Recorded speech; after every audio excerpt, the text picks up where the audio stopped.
All right, all right. What is going on, everybody? We are live, Uprights and Insights, Free Agency Frenzy, Season 1, Episode 2. How's it going? We got our co-host, BirdGame31. What's going on, brother? You know I can't call it Trox. Another great day to talk some football.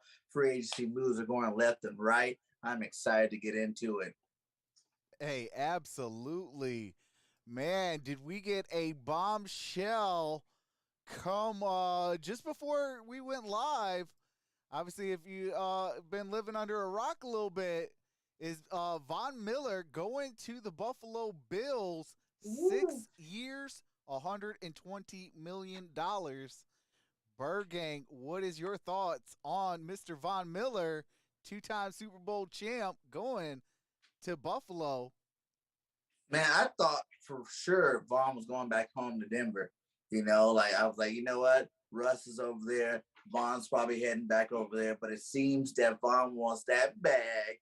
And he deserved it. He had a hell of Yeah, a Super Bowl. He did great there. He had a nice playoff stretch there. And I'm glad, there's still a team out there willing to pay him for his worth. Buffalo, man, we seen that epic playoff game last year. That was one of the best football games we ever watched. And he's definitely going to add some firepower to that defense. If they had him this year, who knows, they might have won that game. So salute to Buffalo, salute to Von Miller for getting the bag. And I think they're going to really tear up that AFC next year. hey, absolutely. I like that move. I mean, I'm not 100% sure on 6 years. He is an aging veteran, but I mean, it's Von Miller. Like, he's going to give you that production. And then Yeah. if he doesn't think that he's going to give you that production, he'll retire. But, I mean, man, 6 years, $120 million. They knew Wow. they know for a fact he's not finishing that contract. I think everybody in their right mind knows that Von Miller's not going to be there playing football for another 6 years. I can see him do 3 to 4. I can see something like that happening, but in terms of the full 3 years, I don't really see that happening.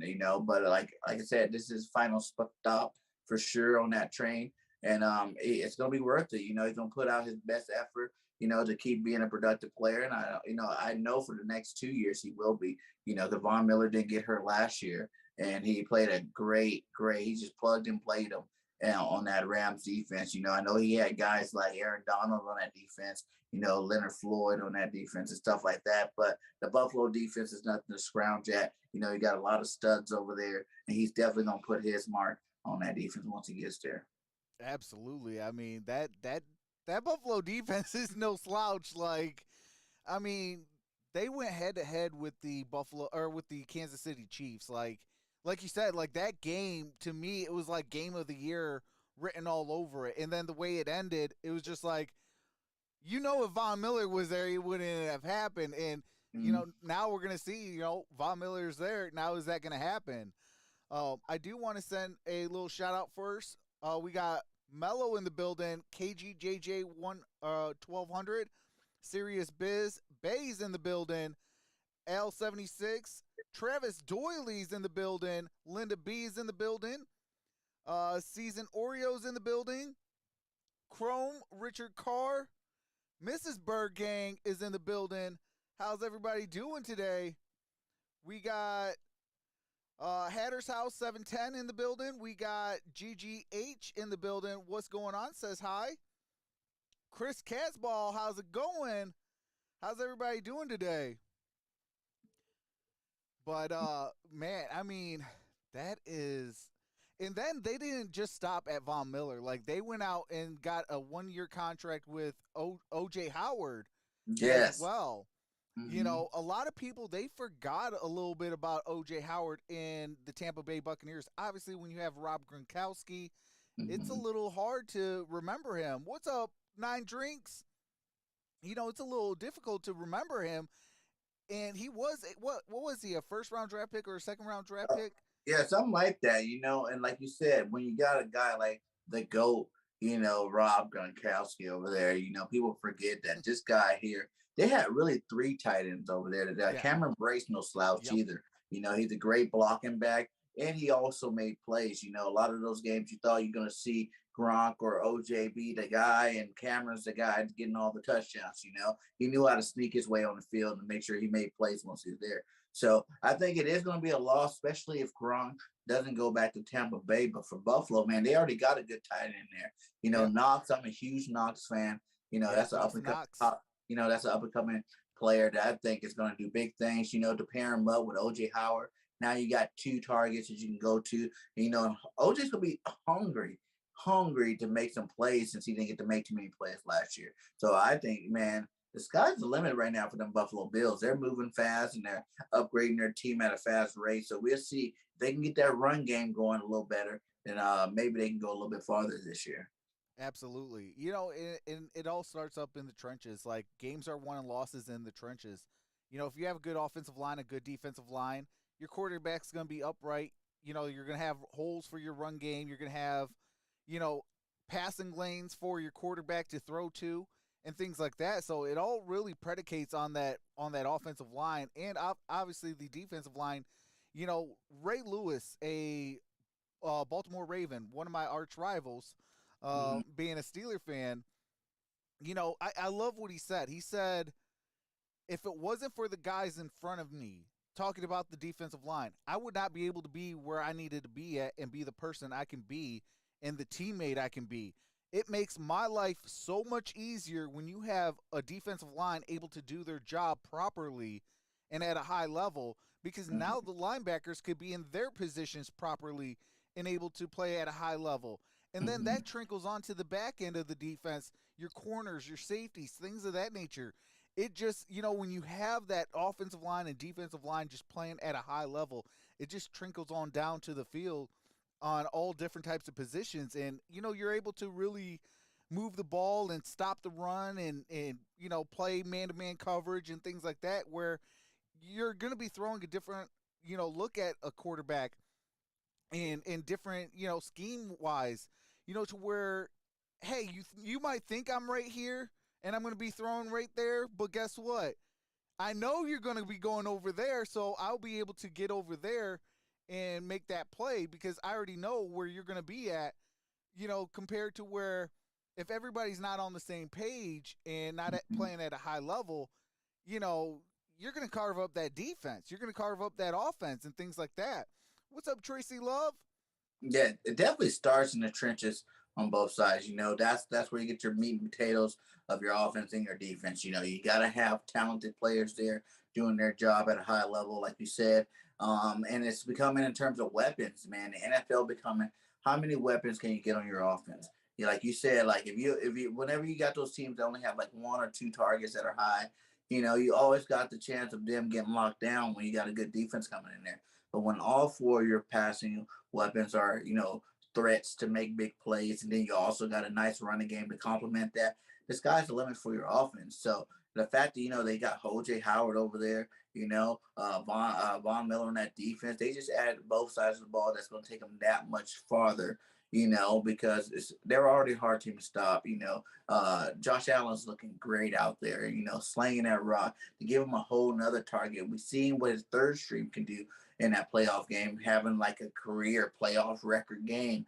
Now you're adding another target to him. You know what I'm saying? And I'm pretty sure the draft is right around the corner. They're probably going to pick up somebody in there too as well. So, it's how many good players that you can have, how many playmakers can you have on your offense? Because, you can't just cut down half the field by cutting down half of your targets and then trying to win the game with the guys that you're not so sure about. And, the teams that's winning the most nowadays are the teams that have unlimited amount of options. Look at the Rams last year. I know Woods was out, but you still had Cooper Kupp, Van Jefferson, OBJ.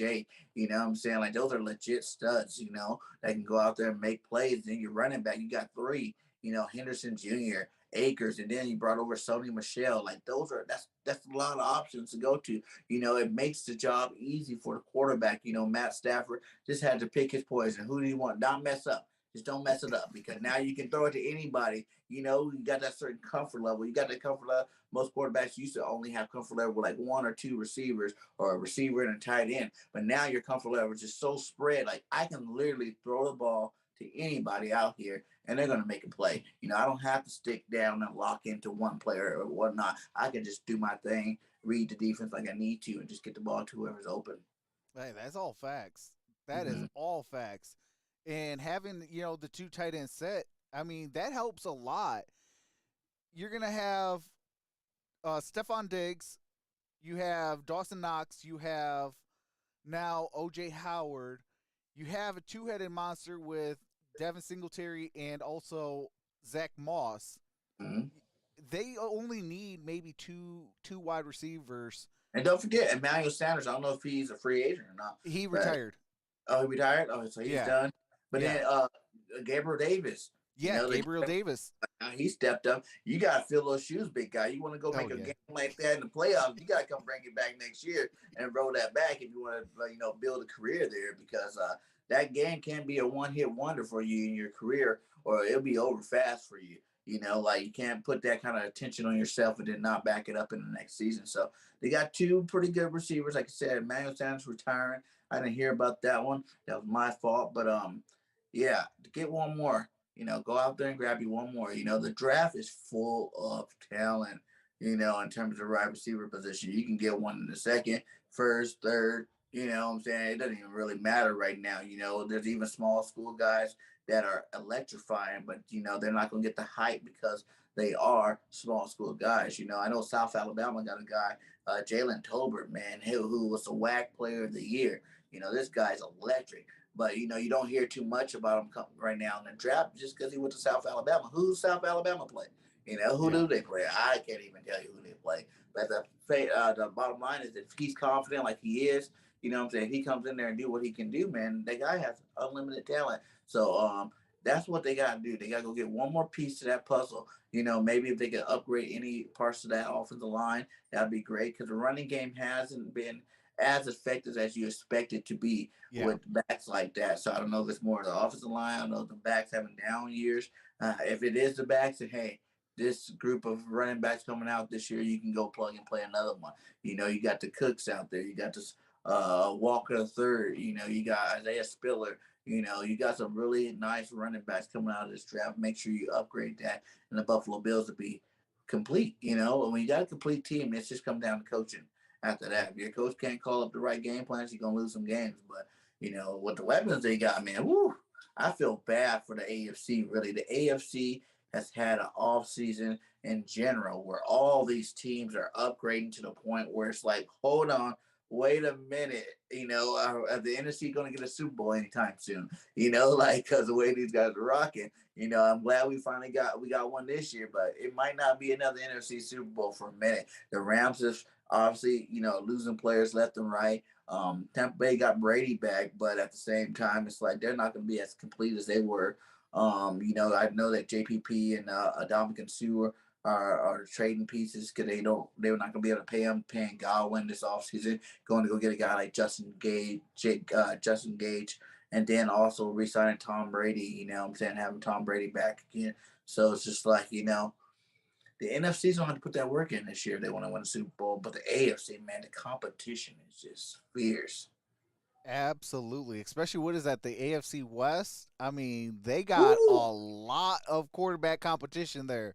You got Justin Herbert, uh you got Justin Herbert, Derek Carr, uh, Russell Wilson, and who's the other one I'm Kansas missing? City, Oh, Mahomes, Patrick Mahomes, Mahomes. yeah, Absolutely. that's ridiculous. Like we talked out loud a little bit about it last time. I was like, man, I don't know if that's a good move for Russ. Like, but you heard his press conference. He came out, and what I talked about, that's funny that I talked about last week. I go, unless Russ is trying to show that he's the man, he wants to bring back something legitimate to his career, to his legacy and become an elite quarterback again. That was a bad move for him. But he came out and said it, I play against the best. I want to beat the best, so I can be the best. And that's exactly, you know, that's like what you're doing if you coming out that if you come out with a division title, your first year there, you done did it. Like the playoffs should be easy for you because you got to play these quarterbacks twice a year, not just once. You got to Yep. see Patty Mahomes twice. You got to see Herbert twice. You got to see Carr twice. And now the Raiders upgrading their defense over there Yeah. too. They just got young Nakwe. Is that how you say his name is? Yeah, Yannick Ngakwe. Yeah, Ngakwe. Yeah, all these crazy names that you have. Yeah, and that dude's no slouch. That's a legit pass rusher. And you already got Crosby there, already making plays there. They're definitely making moves over there too in Oakland. I'm interested to see if they can get another receiver up in there to make some plays. Deshaun Jackson, I think, is free agent, and they lost obviously what's his name, uh, the receiver went to jail. Oh, Uh, Man, why did he slip my mind? I ain't talked about him all year because he went to he jail. came So from Alabama too. yeah, Ruggs. Yeah, No, not Henry Ruggs. Ruggs. Was it And then on Ruggs? top of yeah, it was Henry It was Ruggs. Ruggs. And then on top of that, they just lost another receiver, Zay Jones. Zay Zay Jones Jones. left. Yeah. So what are you looking at now? You like we got one of the best tight ends Yeah. in Waller, but then that division's full of tight ends too. You got Kels, you got Waller, you got Cooks over there in LA. So it's like, they gonna have to do it because like I said, Russ lost Fant, because he never had him, but they lost Fant. That was an up and coming tight end for the Broncos, like Yeah. they're gonna have to replace that guy with somebody worth anything, which is gonna be hard to do because he was just starting to, reach his potential, as a tight end. So it's like now you don't lost that young talent out there going over to Seattle, and you got to replace it. They need some more weapons. I still think, they got Sutton. I know they got Judy, but after that, who else do they got over there? Tim Patrick that is over there. Patrick, but Patrick's a good receiver. He definitely needs to keep continuing to grow like he has been. I still think they need to go get another big target too. Yeah. To help Russ out because your running back Melvin Gordon. I don't know if he resigned yet, but I know he was a free agent. So if he doesn't resign, you don't. Your running game's looking kind of shallow. I know they had a young buck there last year that ran the ball pretty good, but you need more weapons if you're going to compete. You're gonna say you're gonna hit the Super Bowl. You're gonna beat the best, man. You're gonna need more weapons to keep up with the weapons that are definitely in that division. Absolutely. We also have this person in the building. We got Not Your Puppet in the building. Hefe's in the building. And we have I think we're all caught up. Okay. What's going on, everybody? But I mean, man, like that's probably one of the toughest AFC divisions right now. Is that AFC West, and then for the NFC West, I think if Seattle can find their pieces, I think they could be one of the toughest divisions as well. Obviously, you got the defending champs in the LA Rams. You still have the Arizona Cardinals. You have the San Francisco 49ers as well. But going back to the AFC, like you have, a quarterback that's possibly, whether Deshaun Watson goes there or not, possibly moving on to a guy that has ended a 17-year drought for the Cleveland Browns, and that is Baker Mayfield. Baker Mayfield sent out, I believe it was an Instagram message, but it was put in Yep. on Twitter. That's where I found it at. It was on Twitter, and it was a two-parter, and he was basically saying like this might be a goodbye. There's no hidden message in it, but this might be a goodbye. Yeah, I seen that, man, and I was like, Baker, what are you talking about? Like for real, like unless Cleveland is gonna put some draft capital for Deshaun Watson, like what other guys are really out there that you would replace Baker Mayfield with? He's not the best quarterback in the league, but he's definitely comparable. What I'm saying? He can do his job. He has hot and cold streaks as well, but I don't really think. I think Baker's pulling that card where he wants some more money.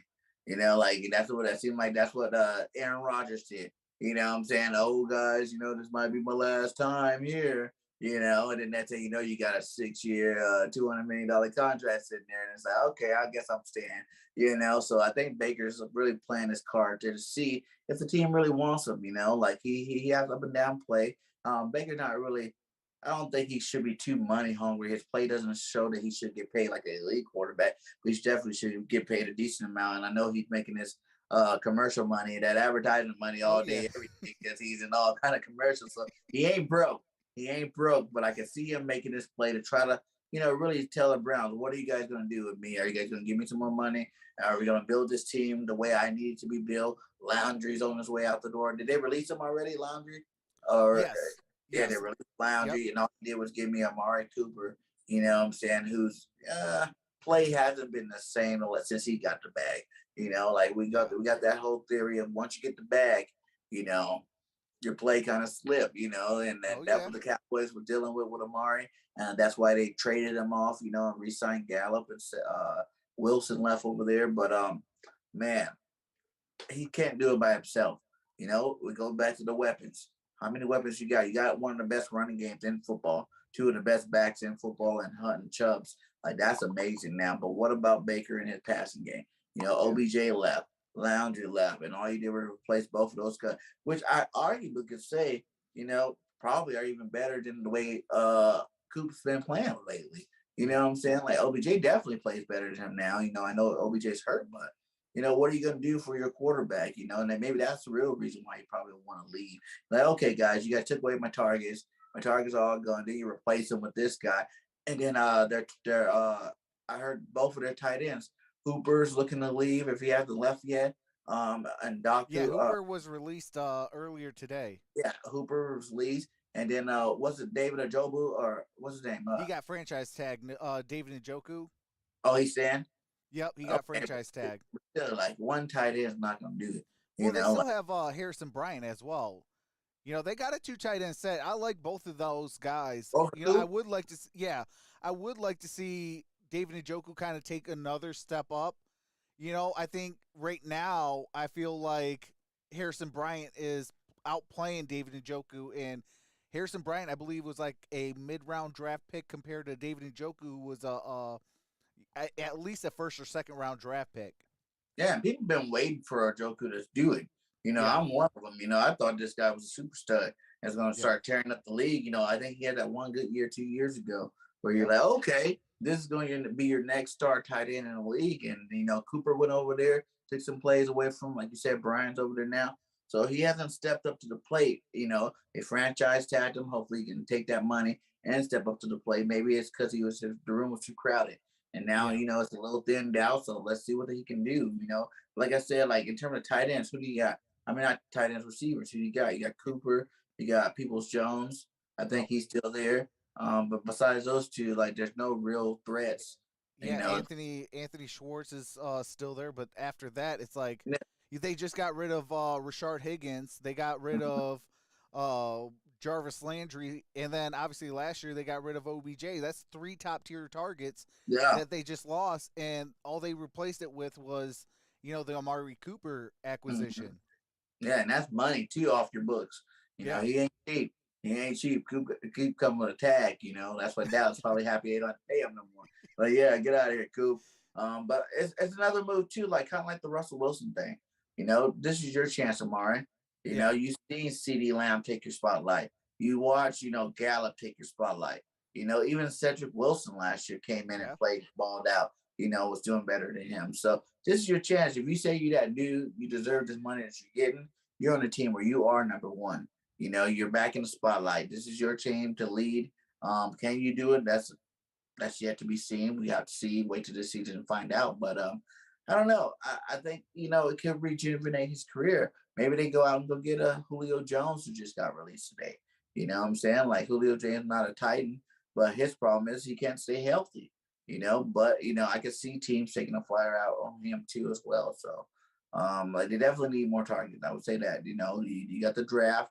I'm not sure where they're drafting at this year. But if they're drafting anywhere in that first round, there's a lot of good stuff receivers in there. You better go grab one of them to pair up with Amari. Hey, it could be Jameson Williams from Alabama. You never know. yeah. Met you in the second round, pair, make that Alabama connection there. I can see that happening. So Absolutely. I mean, they got some draft capital to where they can make some moves and upgrade that wide receiver position.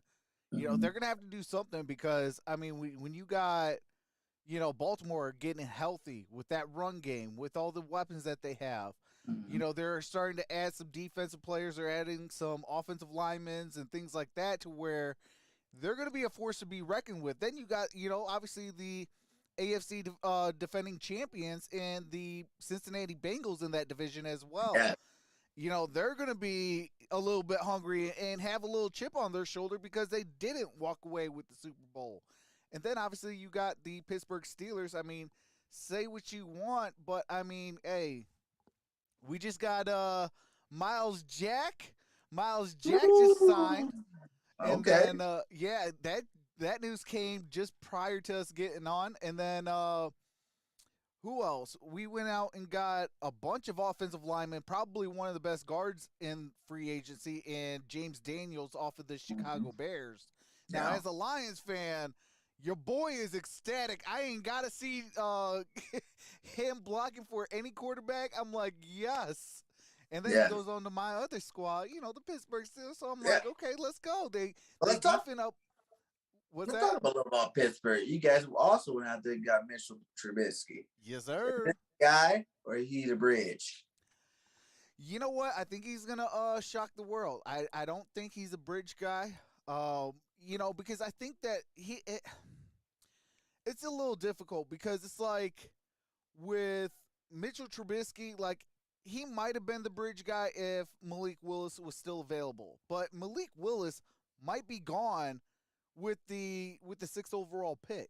Mm-hmm. I mean, yeah, a lot of people would say that might be a little too rich for a guy that might need some development and things like that. But let's see what he did in the East West Shrine game, the Senior Senior Bowl. Bowl. Yeah. Yeah, what he did with the Senior Bowl. Then on top of that, he followed that up with a awesome combine, and so his stock is right now is at an all time high. Yeah. And a team like, say, with the sixth pick, maybe if Carolina can't make a deal, hey, go check out my video on Greater Grind Football Network. I just dropped a video about an hour and a half ago with Carolina and Houston. If they can't make a trade for, Deshaun Watson, they could possibly take a chance on a Malik Willis. Things Mm-hmm. like things like that. So it's like he's going to be taken a little bit earlier than most expect him just because his it's through the roof, like his Yeah. upside. And it's, that stock is definitely rising. Like I did watch those throws at the combine. I was like, ooh, all right, Jalen, you might want to be sitting there thinking about it a little bit, like this is we do got three first, this boy is throwing it out the gym. But yeah, Malik Willis should get drafted. I would like to see him to get like I wouldn't mind a guy like going all in on a guy like Deshaun Watson. You know what I'm Yeah. saying? Like Pittsburgh, I can see that culture really coming around and unifying him. He's still got great targets over there. You know what I'm saying? Might as well go do it. You know what I'm saying? Go all in. Go get your new quarterback. Now that um um uh Big Ben's retired. Yeah. And plus the Flores connection. You heard him talk about the only reason why he really wanted to go to the Dolphins was Flores was the coach. And guess what? Flores is in Pittsburgh. With that correlation could really work out there. You still get your coach. He's not the head coach, but now you also got him and Mike Tomlin. A guy that definitely gonna go to bat for you. You know what I'm saying? He'll tell the media to shut up, talking, and asking my quarterback them questions. You know what I'm saying? Like he's here to play football. We sit here, we study every day, and we take care of business. You know what I'm saying? That's kind of quarterback. I mean, that's kind of coach you need. Coming out of a situation like this, someone that's gonna have your back, Yeah. go to war with you, and make sure that he keeps his quarterback protected. You know what I'm saying? And then all you got to do is go back it up on the field. Yeah. And that's the best place to be at for any quarterback there is. So, and then like I said, you got the support around you, you got supporting cast around you. You got one of the best up and coming young backs in the league, and Najee Harris. Man, I told everybody when Najee hit the scene, he gonna hit it right, and we watched him hit it right last year. And that boy's a beast. You know what I'm saying? Them Alabama boys be cranking out them running back Oh lately. They yeah. be cranking them out, and he's a mini Henry. Yeah, that's why I call him Mini Henry. A little bit more probably versatile than Henry because he's more of a passing receiving back than Henry, but definitely can do both. He's a big Yeah. boy. He can handle his business. He can run the rock. He can catch the rock. He can do it all. So Pittsburgh, yeah, I feel like they're quarterback away. You know what I'm saying, for making some noise again.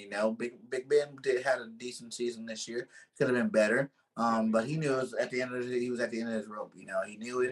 Yeah. He felt it, and when you got a guy halfway out the door, you're not gonna get the best play from him. So go get you some young talent. Deshaun Watson ready to prove himself all over again to the world, and now you got a guy that with a chip on his shoulder coming out there to lighten it up. So that's definitely a destination. I also heard Atlanta's talking about, getting him.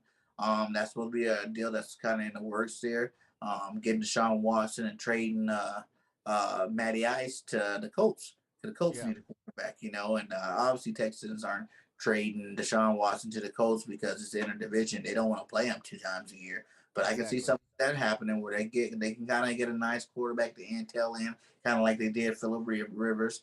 Get a nice veteran in there with the nice young receivers, and see what you can do. You got the run game there that's just ridiculous. Jonathan Taylor, one of the best backs in the league. You just go ahead and just feed him the ball. All day, every day. You don't have this Carson Wentz back there where you got to hype him up by overthrowing the ball. Just to make sure he gets his stats. He's padding those stats. You'll see a guy like Matty Ice come in there and just be smart, a smart quarterback, not make mistakes, kind of like Philip did his last year there. Where you keep the chains moving, don't go too big, don't go too heavy, very smart, distinctive, can read defenses, and then let Jonathan Taylor become the best back in the league, and see if he can take the crown from King Henry over there in Tennessee. Absolutely. I would love Deshaun Watson with the Pittsburgh Steelers, but the thing is, their general manager said to the no, no, no, he don't fit our culture in quarterback anymore. So I think that's why they went with Mitch Trubisky. Mm-hmm. And one thing about Mitch Trubisky, like he's mobile. He can move. He can take a little bit of that defense with him and pick up first downs and stuff like that. So he's mobile. He does have. I mean, I would like to see him work on his deep ball a little bit better, but he's able to actually play his game of football. Like Matt Nagy was a horrible coach. Mm-hmm. Ryan Pace was a horrible general manager. They Mm-hmm. did not have an offensive line for Mitch Trubisky in Chicago. And then you Mm-hmm. pair it up with not having a whole lot of anything with him. So it was like everything had to fall on him or Allen Robinson. So it was like it was a two-man show playing up against 11 defenders. It's going to be a little harder on him. And then when he went to Buffalo, I watched and covered on this channel all of Buffalo's preseason games. And when I seen, I almost said Deshaun Watson. When I seen Mitch Trubisky out there, I just seen a different quarterback.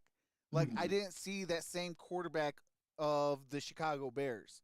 And then Mm-hmm. on top of that, he got to learn from one of the best quarterbacks, up and coming quarterbacks, in Josh Allen. So it was like, he I think he's grown as a quarterback. So that's why I'm just like I don't think that he's going to be kind of a bridge guy. I mean, if there's a Malik Willis, then obviously, yeah, you're going to take a Malik Willis and move on, Mm-hmm. and be that bridge guy. But I feel like right now, I think that, with the chip on his shoulder, he's ready to prove something that, he was a former second overall pick.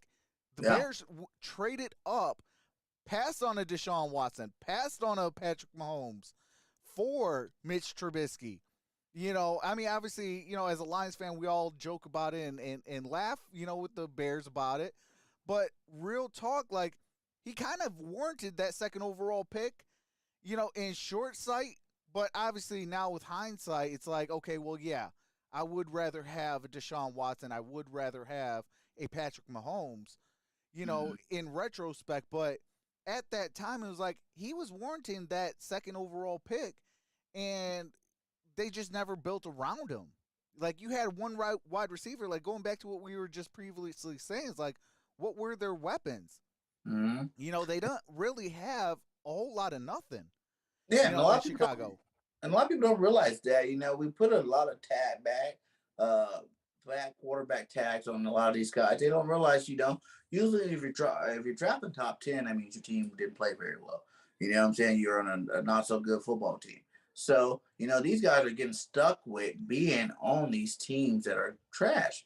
Like and we're looking at them like, why can't you make it happen? Why can't you make it happen? They use our franchise first round pick on you to go, change the culture here. But at the end of the day, it's like football's a team sport.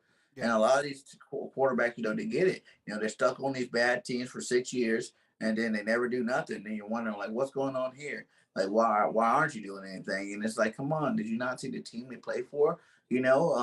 Some of these guys just need a chance. Like you said, that fresh air, go to play for a winning organization. Like he felt the playoffs last year. You know what I'm Yeah. saying? Even though he was sitting on the sideline, he felt that environment. He's got to see that environment firsthand. You know, he's seen what a good quarterback does in playoff games, you know, to try to rally their team in these victories. And he probably said, okay, I can do that. You know, I was drafted to do that. So, you know, I'm not knocking it 100%. You know what I'm saying? Like Trubisky hasn't had the greatest career so far, but who knows? Like you said, he can turn around. He got weapons over there. He got a strong running game over there. And now he, you know, he got a good defense. So let's see what happens when you put him with a winning organization. Yeah. And like you said, sometimes just take that fresh air, take a break from football, being the guy, sit back, relax, and miss it for a second. And now you got your second opportunity to go in there and show, you know, so what you can do. So I think, yeah, this guy, it could be, you know, it could be his new rebirth of Mitchell Trubisky, the guy we didn't see in Chicago. You know what I'm saying? He can come back on the Pittsburgh team and become that next Ben Roethlisberger for them.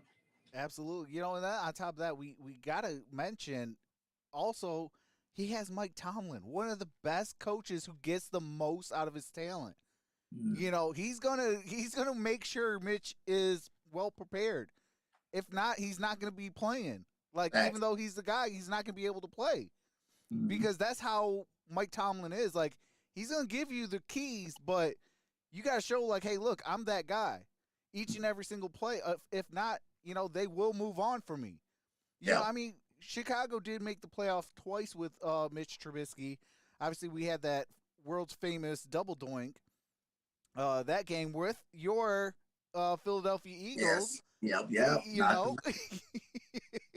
you know. So I mean, that famous game, and then you know, obviously, it was both one and dones. Like he made the playoffs and then was gone in the playoffs just as fast as he made it.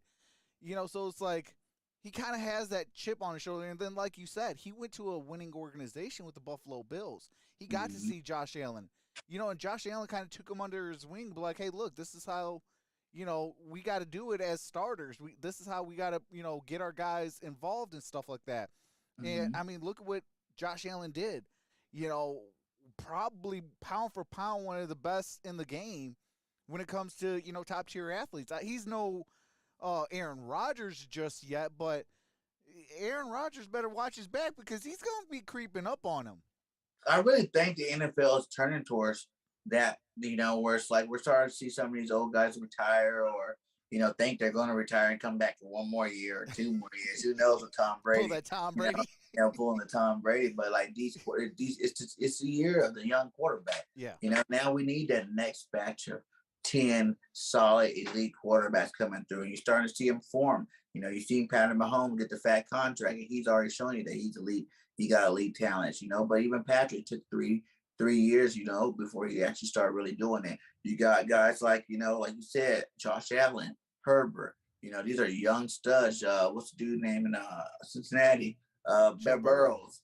You know what I'm saying? Like they're already starting to make a name for themselves early, and they can continue this route.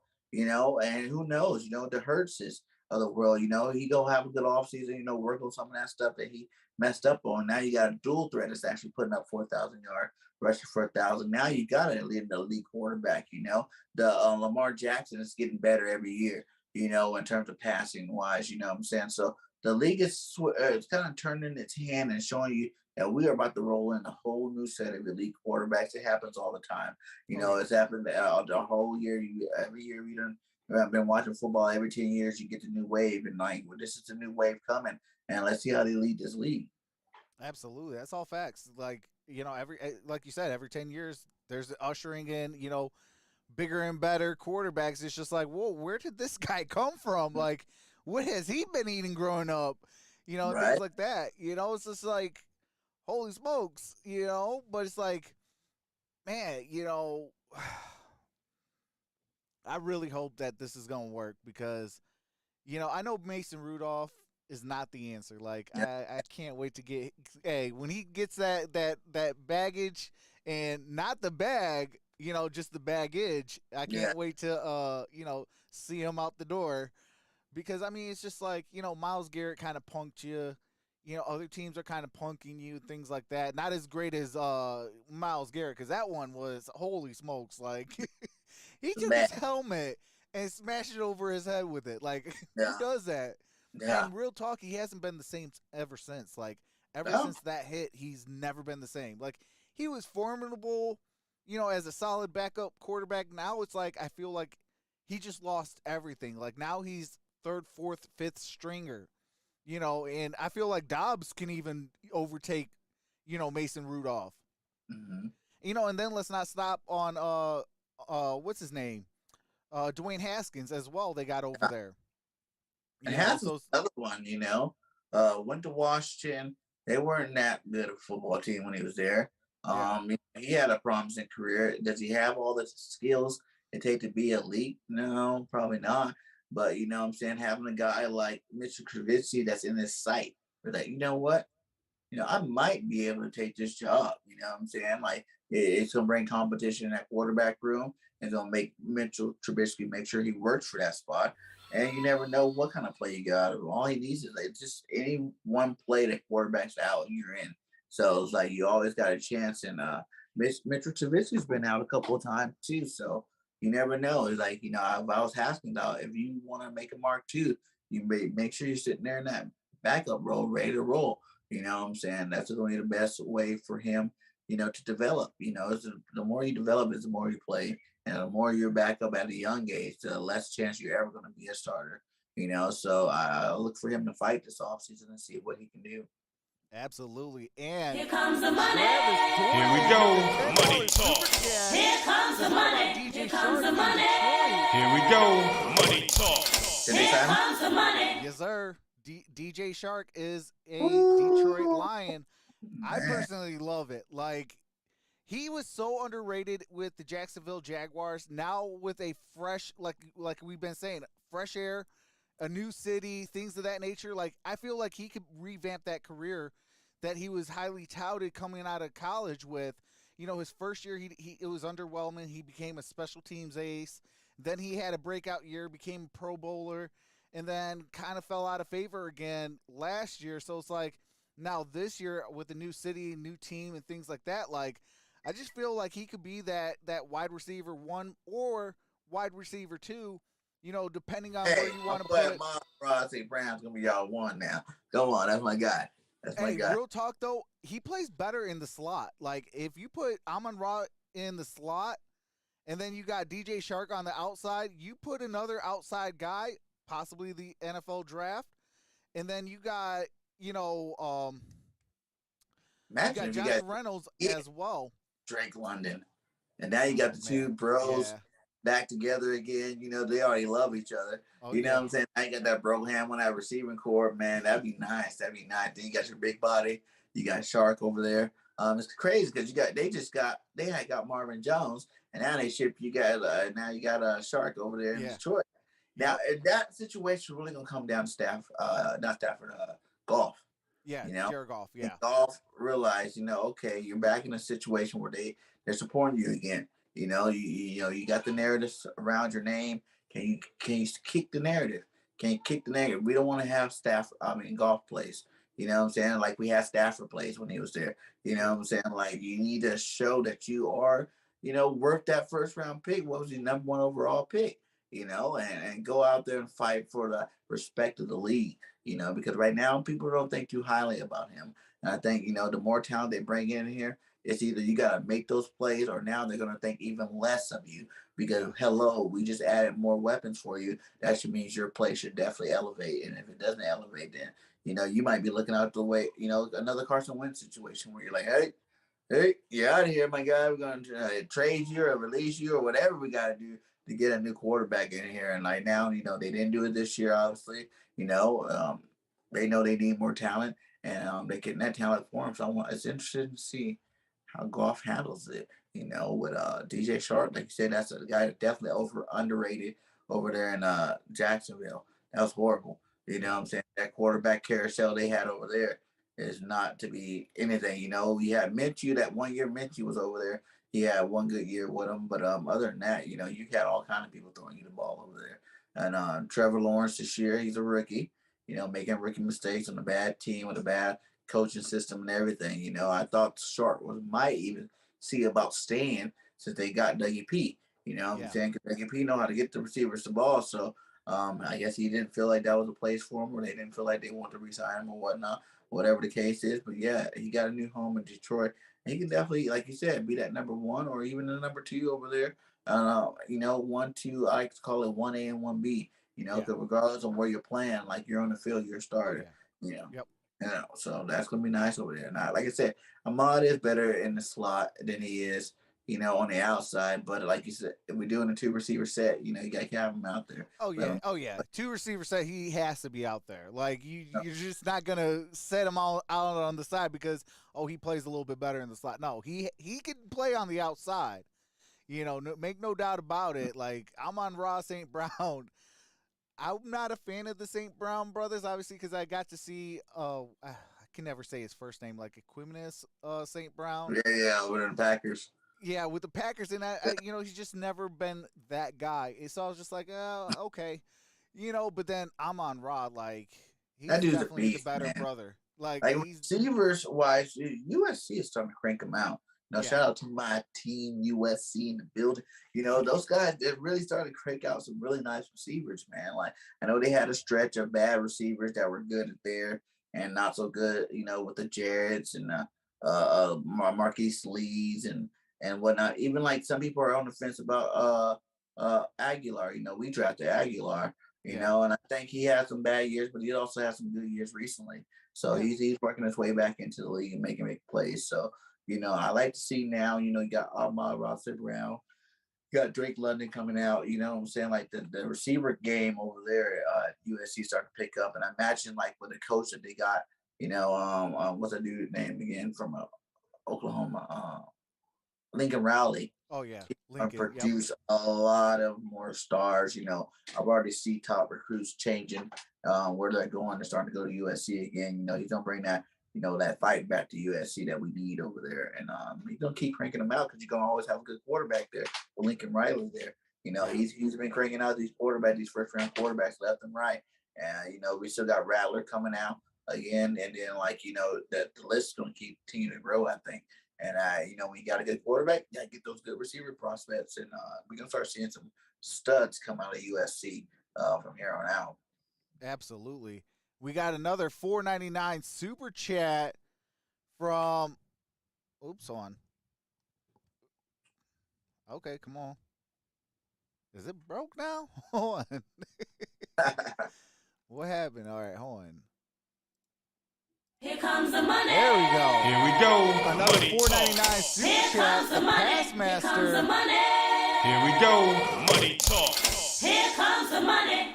He says, "Hey Trox, what do you think about my Vikings signing Jordan Hicks and defensive line from the Bills? Keep up the good work, brother. Mods and chat rock too. Cheers." I don't remember what defensive lineman they signed from the Buffalo Bills, but I know Jordan Hicks. He is an Arizona Cardinal, and so I got to see him a lot, and that's going to be scary. Like, I did not like that signing because my Lions got to play the Vikings twice a year. So that means I got to face Jordan Hicks twice a year. And, but if you're a Vikings fan, you got to love that acquisition. That was a solid acquisition. Like, that defense was kind of trending on the low. You add a Jordan Hicks. You add a guy from the Buffalo Bills that's played some meaningful football. So I think that now the defense for the Minnesota Vikings are going to be trending upwards instead of downwards that it has, the last couple of years. And, that's going to be a scary sight when they get themselves together.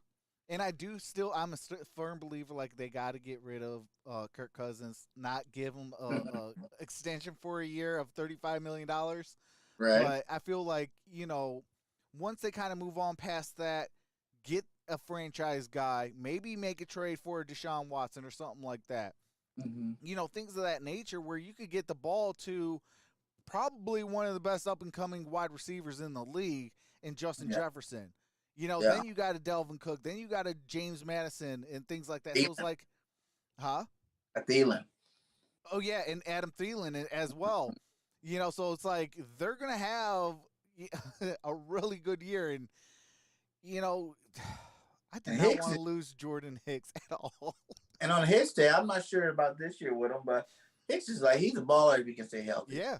You know what I'm saying? And like you're losing Anthony Barr this year. And I think that Barr's play's been dropping a little bit over the last couple of years. I'm not Yep. sure why, but he just hasn't been the same. I don't know what it was that made it that way. But you got Kendricks over there, who's an absolute stud. You know what I'm saying? And Hicks played with Kendrick's brother when he was here with the Eagles. You know what I'm saying? So Yep. you probably already know of them. They're probably already familiar with each other. And man, I'm telling you, like Hicks healthy is a good linebacker, and like I said, you got Kendricks holding down that middle, or even you can let Kendricks run free now. Let him do his own thing, and let him get after the quarterback a little bit more. Let him upgrade those stats, and then leave a guy like Hicks in that middle of that defense and let him run for a while. So yeah, that's definitely a good pickup for Minnesota. That's pretty clean. I was there. I heard people talking about bringing them back to Philly. And I'm like, no, I don't want to bring back any linebackers. I want some new, fresh blood here. You know what I'm saying? Like, people like him, like when he was with us, he was good. He just couldn't stay healthy. And I was shocked that he stayed so healthy when he was over there in Arizona.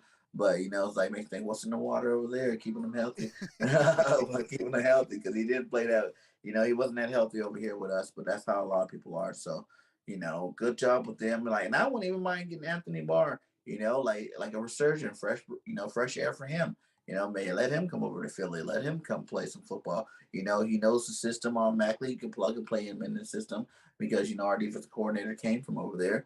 Yep. When they had the best, and like it's some of those things like alpha males. You know what I'm saying? When you're alpha male on a football team, and you guys go get another alpha male like a Kendricks. Like they added Kendricks after Barr was already there. Now you got Kendricks here who just totally dominates. You don't get as much hype anymore. You're not Yeah. getting as much attention anymore. And then, that kind of makes you play a little worse. You know what I'm saying? Like, Yeah. if you're that type of person, they're not all like that. Some of them love it. Oh, I got another bad, football player on the side of me. Let's get it together. But some people, they take it the other way. Like I Yeah. said, the Carson Wentz thing. Don't bring competition in my room. Because when you bring competition in my room, now I'm not, I'm like, what's going on? I thought I was that dude. I thought I was the guy that's what you guys would have put the team on my back and let me rock it. And Kendricks definitely took that role from him over there in Oh the yeah. Vikings. So it's like for him never to get it back, and probably had a couple of injuries here and there, to keep him out of the lineup. And you just watch another guy just be that superstar that you want to be, that you're supposed to be. Sometimes you got to leave and go find your superstardom somewhere else, be the leader somewhere else in another defense. And, I know he's had a couple of down seasons, but like I said, he's still a beast. Like, Anthony Barr plays some great football. Like, he's a great football player, and, just getting him in the right situation might, rejuvenate his career. So, Anthony Barr, if you're listening, come holler at us in Philly. We definitely need some more upgrades. We got a Son Reddick, baby. Yes, I'm happy about that. Reddick's will definitely dominate and kick some butt for us this year. But we need those regular linebackers too. Reddick's more of a pass rushing linebacker, and we need some coverage guys out there, like Barr and a couple of these other linebackers out there, and some guys that's going to stop the run and plug and play, guys to upgrade that linebacker position. Absolutely. Shout out to Herschel. He has a 4-month membership. Says, hey, Trox, thanks for everything that you do. And we have Travis Doyley with another $10 super chat. I still don't know why that thing's not working. Okay. Here comes the money. Here we go. Doyley with Money the $10 talk. super Here chat. comes the money. Here comes the money. Here we go. Money talk. Here comes the money. Says, who else should the Lions sign? Let's see. Well, I do know that we need some linebackers here, like in the worst way. I am happy that we did get Alex Anzalone back. I am happy that, for me, I feel like if we could get Jalen Reeves-Maben back in that linebacking room, as well as the special teamer too. Like he holds value on both sides, special team ace and at least a third or fourth linebacker. Mm-hmm. And then I feel like at that point we could go into the draft and really assess the draft picks for linebackers. Also, I want Terrell Crosby back. I don't know if you guys know this, but I love me some Terrell Crosby. The dude can play every single position on an offensive line. He could play the left tackle. He could play the right guard. He could play the left guard. He could play the center, the right tackle. Like, he could play all 5 positions. You know, for me, he is like a jack of all trades, but a master of none. But you need a guy to fill in as that second unit. You know, a guy goes down on your first unit. You could plug and play this guy, and you're not going to miss a beat. Like, I love me some Terrell Crosby. You know, and plus he kind of has a little bit of familiarity with, you know, that Oregon system, you know, Penei Sewell, things like that. So it's like, you know, I feel like when you have continuity like that, it breeds winning culture. Like, you could be like, okay, hey, look, I know you've been here a little bit longer. What do I do to fit the Detroit Lions verbiage? You know, and things like that. Because obviously what we ran in Oregon is different than what we run here in Detroit. So, you know, that'll make Penei Sewell a little bit better. And I'm still a firm believer. Let's go get Penei Sewell on the left side where he's actually way better. I mean, but he's only, you know, above average on the right side.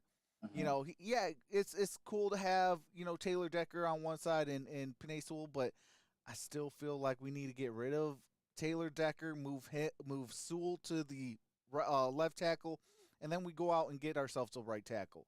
You know, and then go out and get Anthony Barr. Give him a shot. You know what I'm saying? Like, you got to need linebackers. He's the one inside the division. He can get at the Vikings 2 times a year, pull that old Brett Favre thing there. You know what I'm saying? Stand inside the division to make sure you, like, you know, wreak havoc over there. You know, make things a lot harder for the Vikings. You know what I'm saying? Like, you got to see me twice a year now. Thank you, Kendricks. I'm back. Just my division. You know what I'm saying? Like, it'll be a nice rejuvenating move for Barr, too. You should definitely look into that one. Yeah, possible. That's definitely an option. I wouldn't mind him. I mean, he would have to come on a friendly contract just because, like, of those down years. Like, what Anthony Barr are we going to get? Are we going to get the hungry, motivated one that deserves to be paid?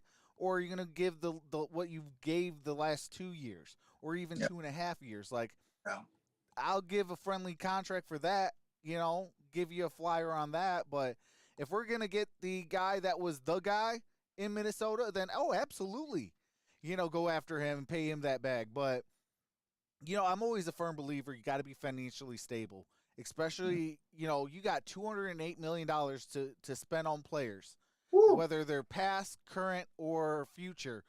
Like, you got $208 million. Ebonically speaking, if you divide that up evenly, that's just under $4 million a person. No. You know, imagine the star talent if you gave everybody $4 million. Like, yeah, you wouldn't be able to go get like a Tom Brady or, you know, these guys that want 30, 40, $50 million. But if they would all say, you know what, look, I'd rather have rings than money because I could recoup money doing a Baker Mayfield and having all these doggone commercials and stuff like that. Yeah. You know, look at Michael Jordan. Michael Jordan is a prime example.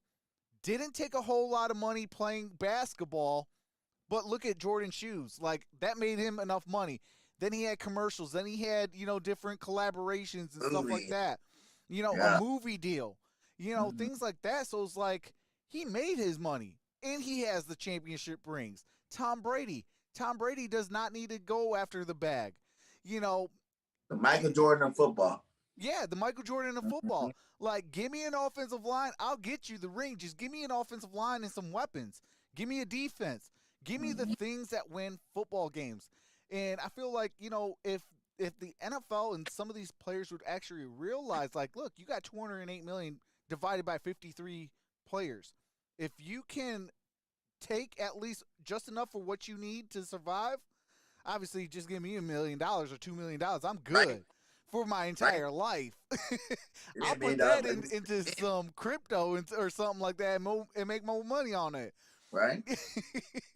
You know, like, but I was going to say, you're right on it, Trox. Like, if these guys, these big quarterbacks too, especially the ones how they're just riding the trend, you know, it's the next contract, so it has to be the biggest. It's the next contract. Stop riding that trend if you want to win money. Look at the Dak Prescott now with the Cowboys. They're losing players. You know what I'm saying? And he didn't win a Super Bowl. You know, he hadn't even made it past the first round.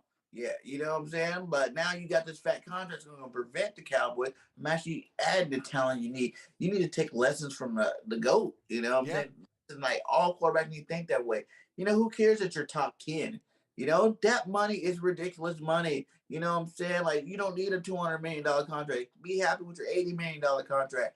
$80 million is a lot of money. Like you said, you win, you're going to get more endorsement money than you're going to get on the football field. The football field shouldn't be your main asset of income. You know what I'm saying? Like, you make way more if you get a Nike deal. You know, and guess what? When you win Super Bowls, like you said, that's when those endorsements kick through the door. That's when you're making sure you're making all this extra bank there. You know, like you said, Tom Brady, Jordan, these guys are smart. They knew that money, I ain't worried about that. I'm gonna get that. I'm gonna get that. You know, I need to win rings. I need to win championship. It's a team sport, and that is the biggest team gesture you can make. Is taking a little less, not being the number one quarterback, being the top. You know, you still be top 10.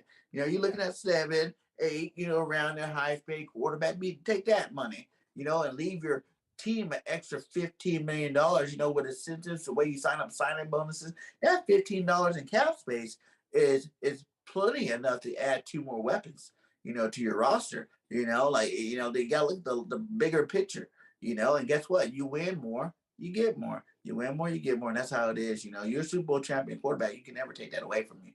You know, like you keep that forever. Yeah, absolutely. Shout out Past Master with the $9.99 super Here chat. comes the money. Here we go. Money talk. Here comes the money. Here comes the money. Here we go. Money talk. Here comes the money. He says, hey, Trox, the former Bills is defensive tackle Harrison Phillips, which is also very great signing. Harrison Phillips, man, that's going to boost up that defensive line. They did lose, what is his first name? Something Pierce. I think it's Marquise Pierce or something like that. Former of the Baltimore Ravens. You know, signed a 2-year deal or a 3-year deal. Just got released a few days ago. So, you know, plug in at Harrison Phillips. That's going to boost up that defensive front. And going back to what I was saying with what Ray Lewis said, like, it starts with the trenches. Like, the defensive line is going to make your linebackers play better. And then your linebackers are going to make the outside play better. You know, get them in better position. He said also we signed former Rams tight end Johnny Munt and former Broncos guard / center Austin Slotman. Not a bad start. Sorry about Hicks. This is a season-long conversation. Oh, absolutely. You know, I mean, they did what they're supposed to do. You know, boost up that offensive line, get Kirk Cousins an offensive weapon in a tight end. A tight end is a quarterback's best friend. You know, it's kind of like their quote-unquote security blanket. Yep. You know, so that's a good pickup. You know, gives him a fresh start. You know, maybe he could try to become the man. They don't really have a whole lot of tight ends in Minnesota. So, you know, maybe Johnny Munt can make himself a name there and be considered one of the top tight ends. Mm-hmm. And, you know, Austin Slotman, I believe he was a former Falcon. Then he went to the Rams, and then now to Broncos, and then to Minnesota. I mean, that's a good signing. I mean, you know, fresh start, fresh place. You know, try to get the bad taste of technically losing out of his mouth. You know, obviously we know that the Atlanta Falcons are really in a rebuild. The Denver Broncos were kind of in a rebuild until, you know, technically this offseason where they go add, you know, one of the best quarterbacks, you know, that's trying to make a rename for himself and cement his legacy, you know, and things like that. So, I mean, they've been having a quiet, good offseason, but that's the Minnesota Vikings in a nutshell. Like, they have good drafts and good off seasons. Like, free agency is just Kirk Cousins is just the problem over there. Like, they need to get themselves a top tier quarterback, you know, and maybe do something like what Tom Brady has done. And let's take less, get more players around you. Hey, guess what? Now I got weapons. Now I got, you know, I got just enough money when I start winning, things like that. How you like that, you know? You can make that into an endorsement. Get that, copywritten and things like that to where, hey, somebody says you like that, guess what? You make a cut off that. That's an endorsement. Things like that. Like, but nobody's going to pay for that or say stuff like that if you're not winning. Like, winning breeds, extra money elsewhere. So it's like always having like that outside sources to your main source will always win. And when you get that, 2 Super Bowls, 3 Super Bowls, 4 Super Bowls, things like that, you just cemented Canton, Ohio. If you're not playing to play to end your legacy in Canton, Ohio, you don't need to be in the National Football League then, son. Because to me, it's all about Canton. Like, I'll do whatever it takes to get to Canton at the end of the day. Yeah, and multiple streams of income, man. Like you said, even all the goats got it. They got multiple streams of income. It's not full, so you're not so heavy on one. Like you said, it's about football first. You're not supposed to be playing football for money. You're playing football for money. You're not gonna last very long. You're not gonna get very far. Like it's something that you get for playing at a high level. But playing at a high level should be always your first priority every single season going in. So you want to make sure that you're out there doing all the best you can for your team and your situation. In terms of money, like in free agency, yes, if there's a team that needs you, yeah, you can get that money from them because they need you. But it's like at the end of the day, you got the money. Now you better show that you can prove that you were worth that money. A lot of people get the money and they don't prove that they were worth that money. The stats go down, whatnot like that. You got to show that you are worth that money. Like, this should make you work harder. You should have better stats. That's where I missed the days where it's like you got someone that was hungry for that second contract. And when he got it, like, that's when it became a superstar, the mega star. Because, they were giving out less money back then now than they are today. And they were like, okay, yes. And it wasn't, everybody thought it's, so he can get that next contract. No. It was just to show that, thank you for, taking that risk, that financial risk on me. And I'm going to do everything I can to make sure you don't regret it. That's all facts, brother. Mm-hmm. That's all facts. I mean, I had Benny Blaze on my channel, and he straight up said he's from the 1991 playoff team that actually won a playoff game for the Detroit Lions with Barry Sanders. And he was like this. He's like, you give me 2 minutes with a player of any team, I'll tell you who's about that bag and who's about that dog in him that wants to, that's hungry. I want a hungry dog on my team. I don't want these guys that, I got a contract, I'm full now. Yep. Those guys, hey, you can take a hike. I don't care what your name is on the back of that jersey. If it ain't about the front of that jersey with that team logo, you can take a hike because this is a team game. It's 53 men on a roster for a reason. Your leaders are supposed to lead, and, your guys that are in development are supposed to look up to you. What are you telling the guys in beneath you? What are you telling them? You're telling them that, hey, just do enough, you get money, and then you could just, hey, who cares what happens after that? No, I want guys that are going to be like, hey, just because you got a big old contract, now I got to be even a bigger leader. Hey, I got that bag. I got those wins. I got a Super Bowl. I got this. I got that. This is how you could get there. Always stay hungry. Always go into the offseason and attack your worst attribute. If you attack every offseason with your worst attribute, you're going to get better as a player. Regardless of what position, regardless of what the mainstream media's got to say about you and things like that. So it's like, if let's just use a Jared Goff for an example. Everybody says it's deep ball. If he goes this offseason and works hard at his deep ball passes, guess what? He's going to get better at those deep balls. Right. And things like that. Everybody got a lot of stuff to say, which I don't understand about Jalen Hurts. Right. Jalen Hurts is one of the top tier quarterbacks. It's just, he might have a shorter stature. You know who else had a shorter stature? Drew Brees. Guess who became the world's best anticipation thrower? Drew Brees. That's a technique. People don't realize that's a technique, and that comes with, every year being in the league. That's why, like you said, man, I tell everybody, man, Toyota Player of the Year, freaking a Pro Bowl alternate your first year ever starting. Like, there's players that go year after year after year. There's not even an alternate, at the Pro Bowl. Like, this is his first season starting. You know what I'm saying? Like, it's the sky is the limit. The man's 23 years old. You know what I'm saying? He hasn't seen nothing.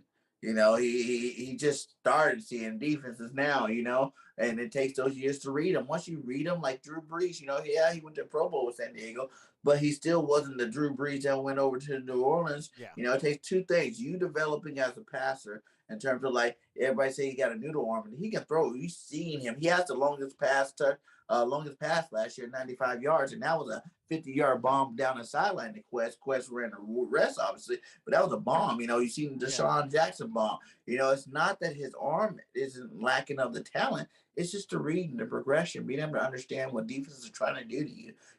Understanding which read is the right read. Being anticipating the throws, not being, when you're learning something new, especially with the Eagles. Like, we had a brand new head coach. He bringing over a brand new system. He just had just to be the first year Jalen Hurts had the same quarter offensive playbook the same 2 years in a row. You know what I'm saying? So that's the first time in his career. I'm talking about college. I'm talking about the 1 year with WP, and now you got Nick Sirianni. Probably even back to high school days. So it's like, now let's see the development grow. You can't even be crucial on a guy that's getting new playbook every year. How are you really going to develop in that? How are you going to really Matthew grow? Stafford. Yeah, exactly. Matthew Stafford in Detroit. Like, every other year he was getting a new playbook. Mm-hmm. But now you're going to see that, okay, now that he has the base down, you watched him pass better towards the end of that season. You watched Jalen get better. Now let's see him take the next step. Now you got the playbook down. Now you can do your little alterations, your adjustments. Now you got a whole year of film of what they try to do to you. Now you study that film. Like, oh, they did this for this reason. They did that for that reason. Now you're getting smarter. You're anticipating getting a little bit faster. You're going to start reading things a lot faster. You're going to start executing a lot at a faster pace. Like I said, I think he could be an MVP candidate this year if he brings the game that he came from last year and upgrades it this offseason to the next season, and we get some more weapons for him. Like, I totally can see him being that guy. He can be one of the new faces of the NFL in terms of, because he got the dog in him. He got the heart. He got the leadership. He got every other quality, even the run game for a quarterback. You know what I'm saying? Jalen's not that reckless runner where he's running, trying to run over people. Jalen run 15 yards and slide. Run 15 yards, get out of bounds. Run, it's smart running. Like, I told people before the end of this beginning of the season last year that's what kind of quarterback he is, to the point where you don't have to worry about Jalen. Oh, the running quarterbacks get the bad rap of not being able to have a long career. Jalen, the way he runs, he can have a pretty long career. You know what I'm saying? Running, not taking those hits and just sliding down. Okay, cool. I got my first down. Let's keep rolling. I'll do it again to you on the next play. But then you also see him with the magic runs where it's like, whoa, he looks like a running back out there juking, hitting the sideline, making the touchdown. So the sky's the limit for Jalen Hurts. I imagine Jalen at 26. You know what I'm saying? Like, 3 more years from now, like, every year I see him getting better and better. I think he's going to be that quarterback. He's going to do nothing but get better. Like I said, every year he's in the same system. The more weapons they put around him, we get that running game running the way we were running towards the middle of the year last year, man. It's easy peasy when you got a running game. You're running, you're part of that running game. Plus, you know what I'm saying? Now you're opening up, people don't know what to do. Like they said, Lane Johnson even came out on TV and said that it's hard for DNs to really pass rush because they don't know if Jalen's going to keep it or run it. You think it's hard for him, but he was like, actually, it's kind of easier for us because, like, these guys aren't coming full stream for the pass market. They don't want to overrun the play. They don't want to run themselves out of leave a hole where he's going to just take off and run in. So, there's a lot of benefits of being a dual threat quarterback in the league that people don't really realize, and he can still make plays. Like I said, he made plenty of plays with his arm. You know what I'm saying? Anticipation, yes, that's going to come with, playbook knowledge, being able to study defenses, understanding the defenses, that all that anticipation stuff's going to come. So, yeah, sky's the limit. Another year with Devontae Smith. He already broke the rookie record. I'm waiting to see him actually get over 1,000 yards next year and actually stamp with his seal in the book of being another legit elite receiver in this league. You know what I'm saying? Like we got a lot of those coming up too. You know, like I said, the elite quarterbacks coming, and their elite receivers are coming too because they're right there alongside of them. You know, you might even see Tua do a little bit better this year if they stick with him. You know, with Yeah. Waddle going into his next year, Waddle had a great year, over 1,000 yards. You know, Jamar Chase and Burrow's going to do nothing but better moving forward. You know what I'm saying? And I think the same to say about Jalen Hurts and Devontae Smith.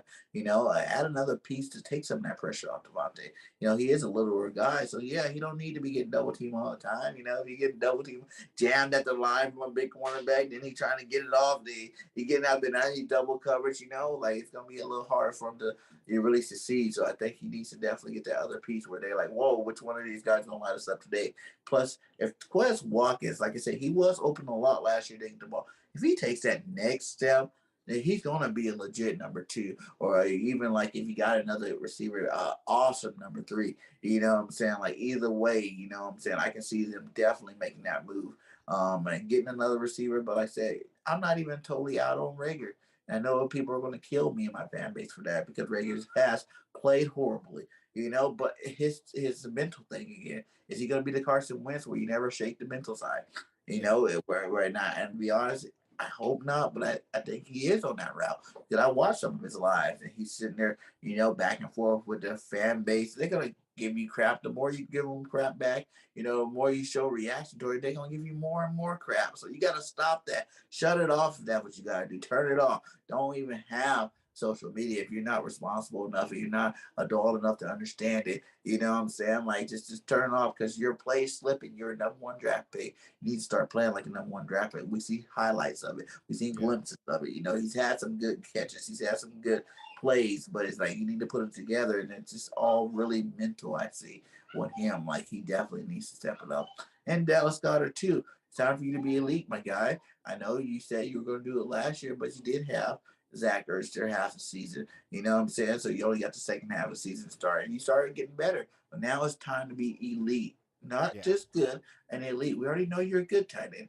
Can you take that next step? Can you, you know, and be an elite tight end? I think you can. The way he runs hard, you know, catches everything around him. You know, he had some drops too last year that I don't want to, you know, give him too much credit for, but he dropped some too last year that could have made a lot of noise and had his stats a little bit higher than what they were. But like I said, he's a ascending tight end too. Like these guys just need to all take that step from year 2 to year 3. You know what I'm saying? From year 1 to year 2. And if they take that step, man, the Eagles' offense is going to be electrified. It's going to be hard to stop it. And guess who's going to be leading that way? It's going to be Jalen Hurts. And he's going to be benefiting from all of it. You know what I'm saying? Like no one to know, like him never to have the same system twice. No one really knows his capability. You know, no one really knows his ceiling. Yeah. Like, how high can it be? You know, I say MVP candidate, if not winning the MVP, if the team playing the right way. You know, but it's gonna take hard work, and I think Jalen's that guy that's gonna put that hard work in this offseason. Absolutely. You know, he got like I said, you know, what Benny Blaze told me. He said, give me a couple of minutes with this guy. I'll tell you if he's a dog or if he's about that bag. Like Jalen Hurts, you know, when you have, you know, a different playbook and things like that, like you're going to be a Matthew Stafford 2.0. You Mm-hmm. know, you see what happened was when Matthew Stafford had one playbook, you know, and knows what this one playbook is in and out. He won a Super Bowl with it, you know. So it's like it was never like a Matthew Stafford. It was always, you know, that revolving door at offensive coordinator, the revolving doors of the head coaches, the, you know, different things like that. So it's just like, you know, obviously the revolving door in the front office, things like that too. So it's like, you know, he could never get really comfortable. You know, when you got a quarterback or any player for that matter that can be comfortable in a system, your play is going to be way much more better if you are a dog. Mm-hmm. You know, you don't have to overcome different language barriers, different, you know, cadences, different this, different that, because hey, I know what the cadence is. I know what the playbook is. I know what, you know, what we're trying to accomplish on the year, and obviously, you know, what our goals are. Which is obviously, if you're not playing for a Super Bowl, then you also definitely don't need to be in the NFL because it's Mm-hmm. Super Bowl or nothing. You know, Yeah. but that goes to my, you know, my competitive side. You know, but there was something I wanted to say about Jalen Hurts as well that, you know, kind of is just like, a lot of people don't really realize it's like Jalen Hurts, for all the slack that he's gotten, like what would the Eagles be without him?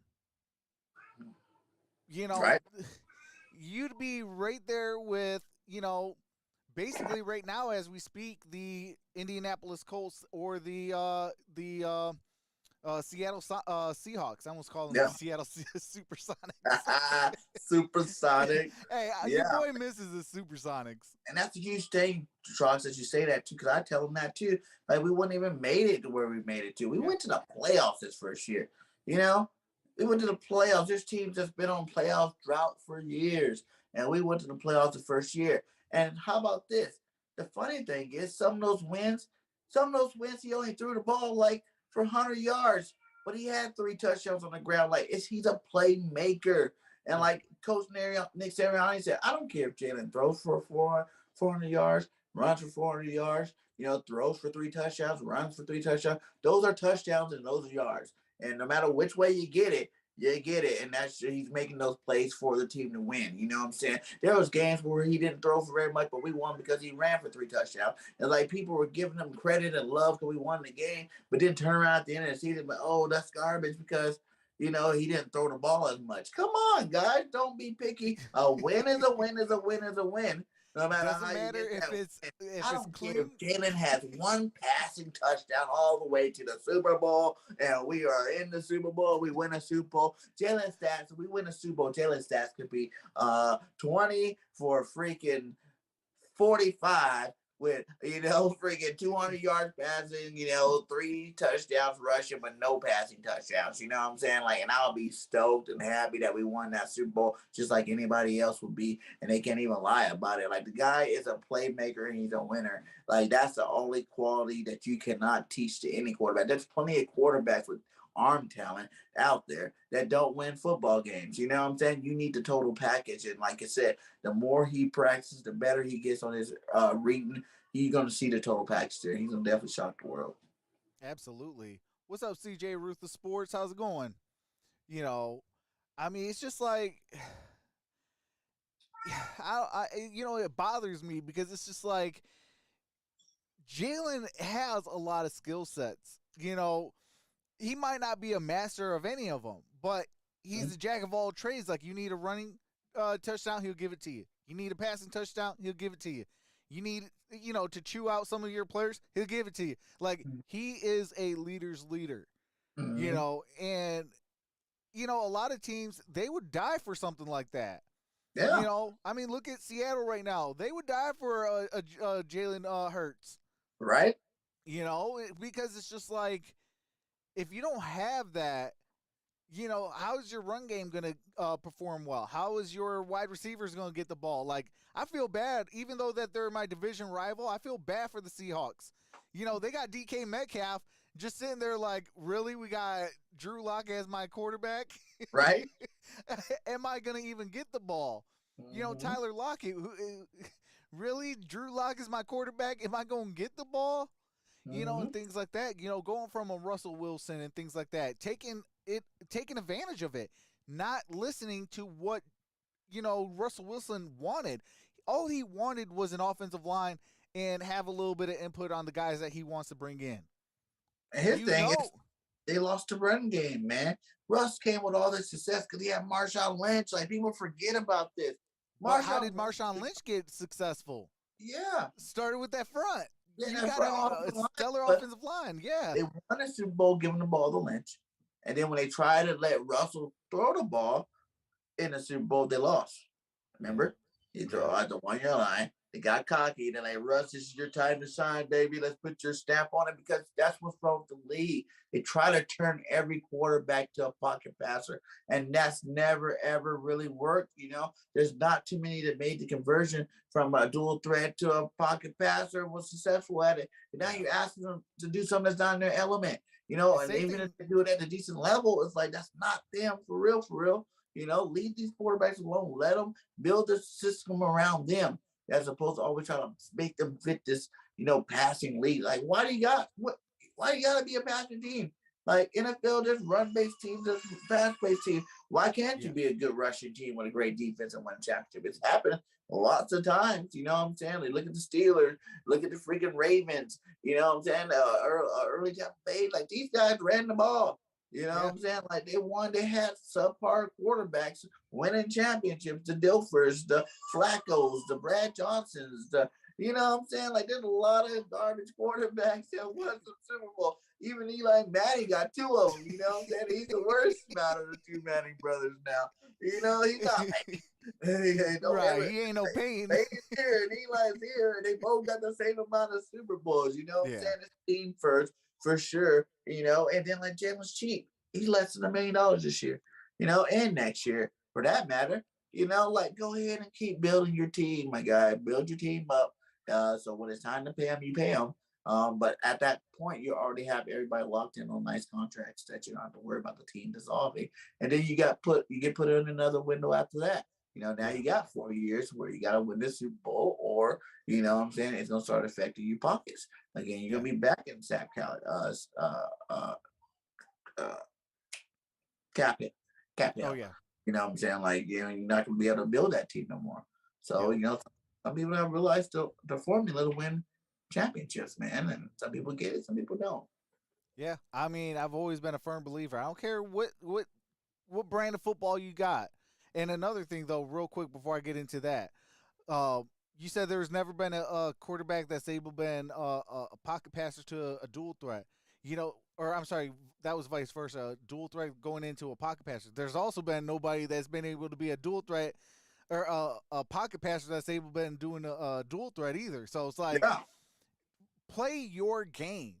Yeah. If he's a dual threat, do dual threat stuff for him.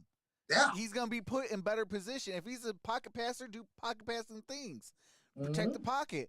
You know, upgrade that offensive line to protect that pocket.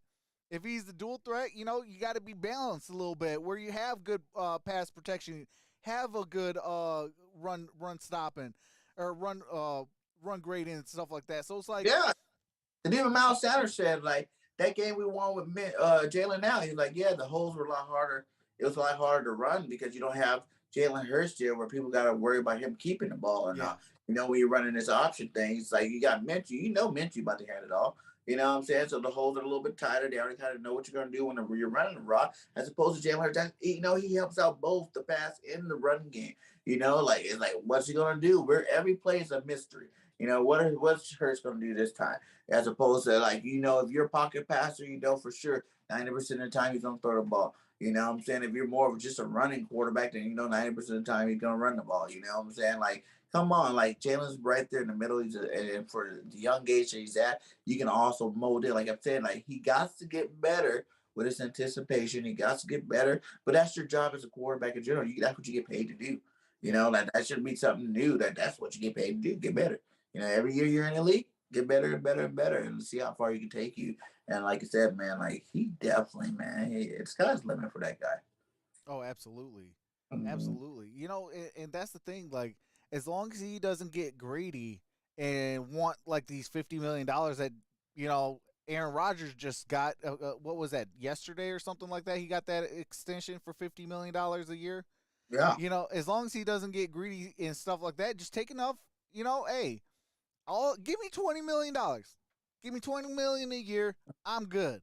That's enough to buy a house. That's enough to buy my parents a house. That's enough to buy both of my parents a house each if I really wanted to, you know? Yeah. You know, that's $200,000. You know, I got my house. That's $100,000. That's $300,000. I still got how much more millions left?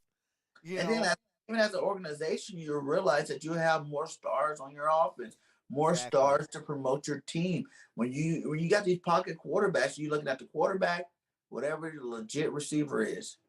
Oh, we just got some breaking news. Let's hear it.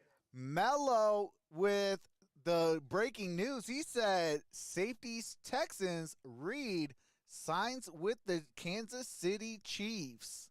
Ooh, I know we were looking at Reed too. Yeah. I need to. I was looking at Reed as well. Come to Philly, Honey Badger. They replaced you already, my guy. You're not going home no more. Come over to Philly, my guy. We need you. We need you over here. Yeah, man. That's crazy. That's another young talent, like they definitely just upgraded there. And that's what I'm saying. Mr. Russell Wilson, are you watching the moves being made? Because your division is loading up right now. Loading up, man. It's gonna be hard to win that ring, but like I said, if you do it, you will be elite again because it's gonna take an elite quarterback to get you in that division to even win the division, let alone go to the playoffs. So, like I say, I see Russ going from fourth place in the West, the West to third place in his new division that he's in right now. So, yeah, it's gonna be tough to beat the Chargers and the Chiefs. Like, but those have been the top two teams.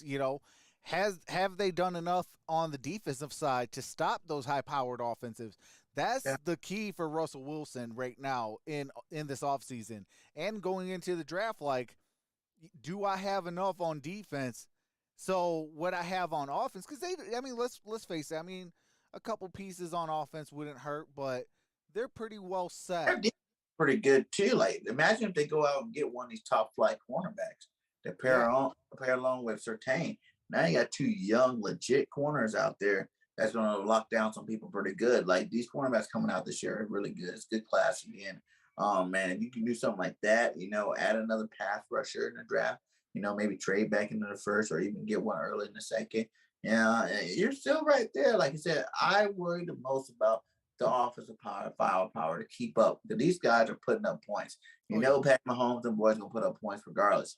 Freaking Justin Herbert and boys putting up points. You know what I'm saying? Like, can you keep up with it? Do you have enough talent on your roster to keep up with these guys shooting it out every game? Because that's what's going to be a shootout. Every game in that division, every division game is going to be a shootout. Who can score the most points before that clock hits zero? You know what I'm saying? So it's gonna be tough, man. It's gonna be tough to see. But like I said, Russ seemed to be up for the challenge. He said in his cry, I want to play the best to beat the best. Okay, well, let's see. And now you're going to go going against the best, and you're going to have to show that you can beat them. Absolutely. What's up, Tyler? What's up, Andrew Lunsford? What's up, Lucky Boy 88? How's it going? What's up, Duke Tomlinson? What's up, Just Beauty? How's it going? But absolutely, like, Russ picked probably one of the worst divisions to go to. Like, just seeing Justin Herbert and Patrick Mahomes, like, I'm staying away from that. Let those two guys go at it. Go give me, maybe the AFC South.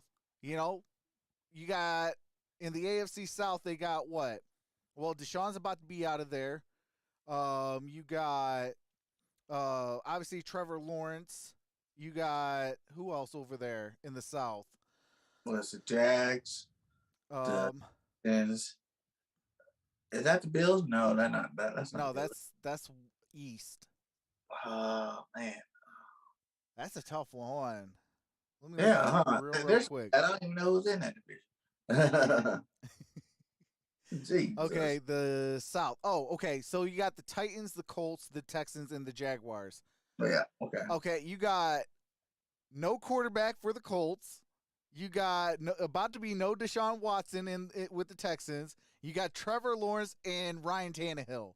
Yeah. I'm going to the AFC South. Right? Even like Rodgers, re-up with the Green Bay Packers. You might take all the money, so they might not win the Super Bowl, but you're going to the playoffs. You know what I'm saying? Well, I don't know. Is Devontae Adams going to come back? Because he's a little sour now that his boy got paid. Atlanta's not doing nothing. They ain't been doing nothing. The Saints ain't got no quarterback. They're not looking too great over there. And then who else is in the South? It was Atlanta, Packers. Oh, is it the Vikings? Is that who's in there? No, the South, the NFC South is Buccaneers, Saints, Falcons, and Panthers. But, I mean... What's the Green Bay? Green Bay is my NFC North. It's Packers, Vikings, Bears, and Lions. Yeah, Lions, Bears, Vikings. I can see why. Hey, I mean, we got Jared Goff. He's like, give me the money. I'll take the money in the playoffs. I might not get no Super Bowl, but I'm taking the money in the playoffs. Thank you all day. But like you said, Devontae Adams is a huge piece to that. But gonna work something out with him, man. They gonna work something. I know you don't want to sign that franchise tag, you know. Like I said, and if you trade for a guy like him, you don't have to give up a lot. You know, the Tennessee Titans just released Julio Jones, so they got a wide receiver 2 spot wide open next to AJ Brown. You know, could they go after a what do you call it? Adams. Yeah, Devontae Adams. You know, I mean, it's going to be a little tricky because especially that he wants the bag too, but you know, that he to me deserves though the is bag. Like he's been the best for a while too. It's just like, you know, if you don't pay the bag to Aaron, you gotta pay the bag to his number one target. Oh, absolutely. You know what I'm saying? You gotta even let some of these other receivers go. But okay, I'm gonna trade you. I'm gonna trade you. You know, we're gonna clear this all out. You know, we're gonna cross our fingers in a draft and draft 2 receivers. And go like that. You know what I'm saying? Make the money for the guy to stay. If you what's the reason paying him that much money if you're gonna lose? You know? Real talk, I would get rid of every single player that they have at the wide receiver room to pay Devontae Adams, but I am keeping Amari Rodgers. You know, because obviously he's still young. He's on this is going into his 2nd year. Mm-hmm. You know, and then go into that draft and really draft. If I have to draft all wide receivers in my draft, I will draft every single receiver in my draft spot. You know, just to replace that. They probably bring what's his name? Is it they just brought Cobb back, you know, as a veteran minimum. You know what I'm saying? Just to have another familiar face there and keep them on Adams, Cobb, and maybe even a Rod St. Brown, you know, but Scandrick's the guy that's gonna take the money away. Him and what's the other cat's name there? Alan Lazard, who got he did get Lazard, I think he either got a tender or he got the tag. I'm not 100% sure, but I know he is coming back to Green Bay, but it is, I believe, either a 1-year deal or he got a short-term contract, like a 1 or 2 year deal or something like that. Maybe. Yeah. So if you got Adams and Lazard, you could fill it up with rookies. Yeah. Go do it. You know, make it happen. Like I said, Julio can't demand very much money. You know, Julio, he's done. Like, you know, you're done. Like, you can't stay healthy, my guy. Like, no shade. Stay healthy. You haven't really been that same Pro Bowl level. Yeah. And even with the Falcons, too, he hasn't been really that Pro Bowl caliber guy. You know? Wow. So. Yeah, and then he really got exposed with the Tennessee Titans because, I mean, you have A.J. Brown. Like, you're not the guy no more. And you still can't stay healthy. Like, that's a massive problem. Yeah. So that's interesting. Who's going to take that flyer on Julio too? Now that's someone that you better hope that you have your receiving core already intact. You're just trying to bump it up. You know, he takes a nice friendly deal, bump it up. You know, could be like a 4th wide receiver. Yeah, like that's another guy. You know, a symptom-based contract. You know, it starts out pretty low, but it can be up to. Yeah. You know, if you come back to form, then I'll go ahead and pay the money out. But right now, you know, if you play like you've been playing, you're only getting like $3-4 million, my guy. You know, that. Yeah. Hey, real talk. I ain't touching Julio without if it's anything more than about $2 million, $3 million with incentives. Yeah, that's what I'm saying. Anything over $3 million, nah, you're not that guy no more. Mm-hmm. If I'm giving $4 million, like you got to have upside. Facts. You know, if I'm paying the bag, like you got to be that number one then. Yeah. You know, things like that. Like you're not the number one. You don't really have upside. You're on the wrong side of 30. You know, maybe take what you're gonna get, and that's it. You know, take that year off to fully heal. Look what Rob did. Even if he feels like he wants to play, he can play for numerous and more years. Like Shea Julio feels that he got 5 years left in him. Take the year off. Play for 4 more, and there you go. Yeah. Look at Rob. He came back healthy. He looked like the old Robert Kowski. Yeah. Not 100% like him, but pretty close to it. You know, that he was making plays left and right. You know, that year of letting your body heal completely. A lot of these players make the mistake and they keep rushing themselves back. And they wonder, why am I still getting hurt? Because you're rushing yourself, my guy. I know you want the bag. I know you want to put up big yards. You want to be the face again. But, man, sometimes you got to take a step back to go forward. You know, and Julio's definitely in that category of needing to take a step back get healed completely, and not just healed what the doctor said. Oh, that's an 8-month injury, and you take the full year off. You know what I'm saying? Yeah. 12, and even then some extra months to make Yeah. sure that you've been on 100%. For a good 3-4 months. After the fact, and then think about making a return. Make a return middle of season next year. You know what I'm saying? Like around that trade deadline when your team gets rid of a receiver, and all of a sudden, oh, Julio Jones, there you go. You're healthy now. We want to bring in Julio. No one's gonna be expecting it. You're gonna come pop on the team, be able to, shake up the roster a little bit, and be dominating because no one's really expecting you to be nothing. More. They forgot about you. You've been Exactly. out. They forgot about you. So yeah, that's what Julio needs to. He needs to take a step back to take a step forward. Yeah. I definitely 100% agree with that because it's like you cannot stay healthy. That should tell you, hey, look, I need time off to get my body right so I can get my mind right. So when I do get out there on that field, I can at least be productive. I don't need you to be a star. I don't need you to be a superstar. I don't need you to be the all time best wide receiver in the world. Mm-hmm. I just need you to be productive. Yeah, At your age, with your size, your speed, you're this, you're that, like just be productive. I will make it work if you're just productive. facts. Because you're still a good run blocker. You're strong. You're big. You're Exactly. physical. You know what I'm saying? You can add some level of significance to be on the team. But like you said, the health is a huge thing, man. And that's the reason why he keeps getting hurt because he's not getting all the way healed, and he's too big not to heal himself up completely. Yeah. You think, oh, my ankle feels good, my knee feels good, but then you get back out there, you weigh 230 pounds, and you're running out on that field over and over again. Oh, there it is again. Too much weight coming down on your lower extremities. To Yeah. keep you healthy, you need to let that heal all the way up, and then not only heal but build strength around it. Get that strength back in there, where it's like you feel 100%. Like if you're not feeling, after like a good year off, you should be feeling like a rookie again. Like, ooh, feel good. I've been eating right for Yep. this whole year. I'm ready to get back out there. Show these guys what time it is. And I promise you, man, you do something like that, you can play for a long time. You can play a lot longer than what you're doing. Absolutely. And we just got some breaking news as we speak. I 5 don't. minutes ago, Adam Schefter breaks the news. Tampa Bay Buccaneers franchise player Chris Godwin just reaches a deal, a 3-year, $60 million that includes $40 million fully guaranteed. Tells the ESPN source that a deal has been struck. He did get that franchise tag, and now today he gets a real contract, 3 years, 60 million with 40 guaranteed. What's your thoughts on that?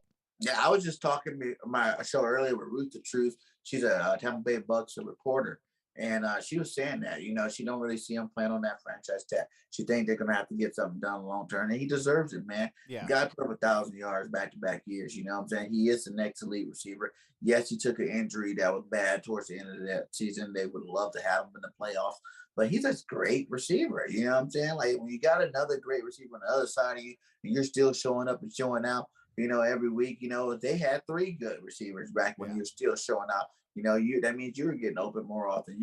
Tom Brady felt more comfortable throwing you the ball, and that's definitely going to help this offense. They still have Evans. They still got, I think I can even see Gronk coming back now. What I'm saying, Yeah. taking a team friendly deal just to come back for 1 more year because he knows OJ Howard's gone, and now it's just him and Brady. Doing their thing there. So, man, that's great news for him. Hopefully, he can get a speedy recovery. But like I said, like we say about Julio, don't come back too fast. You know what I'm saying? Like, Yeah. it's a long season, 17 games. If you need to take those first 3-4 games off to heal up a little bit more, you're young, you're still talented and young. Don't make the mistake of rushing yourself back to get out there just to prove that you don't deserve this contract. You already showed on the field that you deserve this contract. Yeah. Get completely healed up before you go back out there because you don't want it to become another recurring thing. Then Yeah. you see a lot of players doing that, and you don't want to be the next, like we just talked about with Julio. So Yeah. yeah, congratulations on that. Godwin's definitely a great receiver. He's going to be receiver great this year. Yeah. Even if he does miss a game or two, he's still going to be great because Oh, yeah.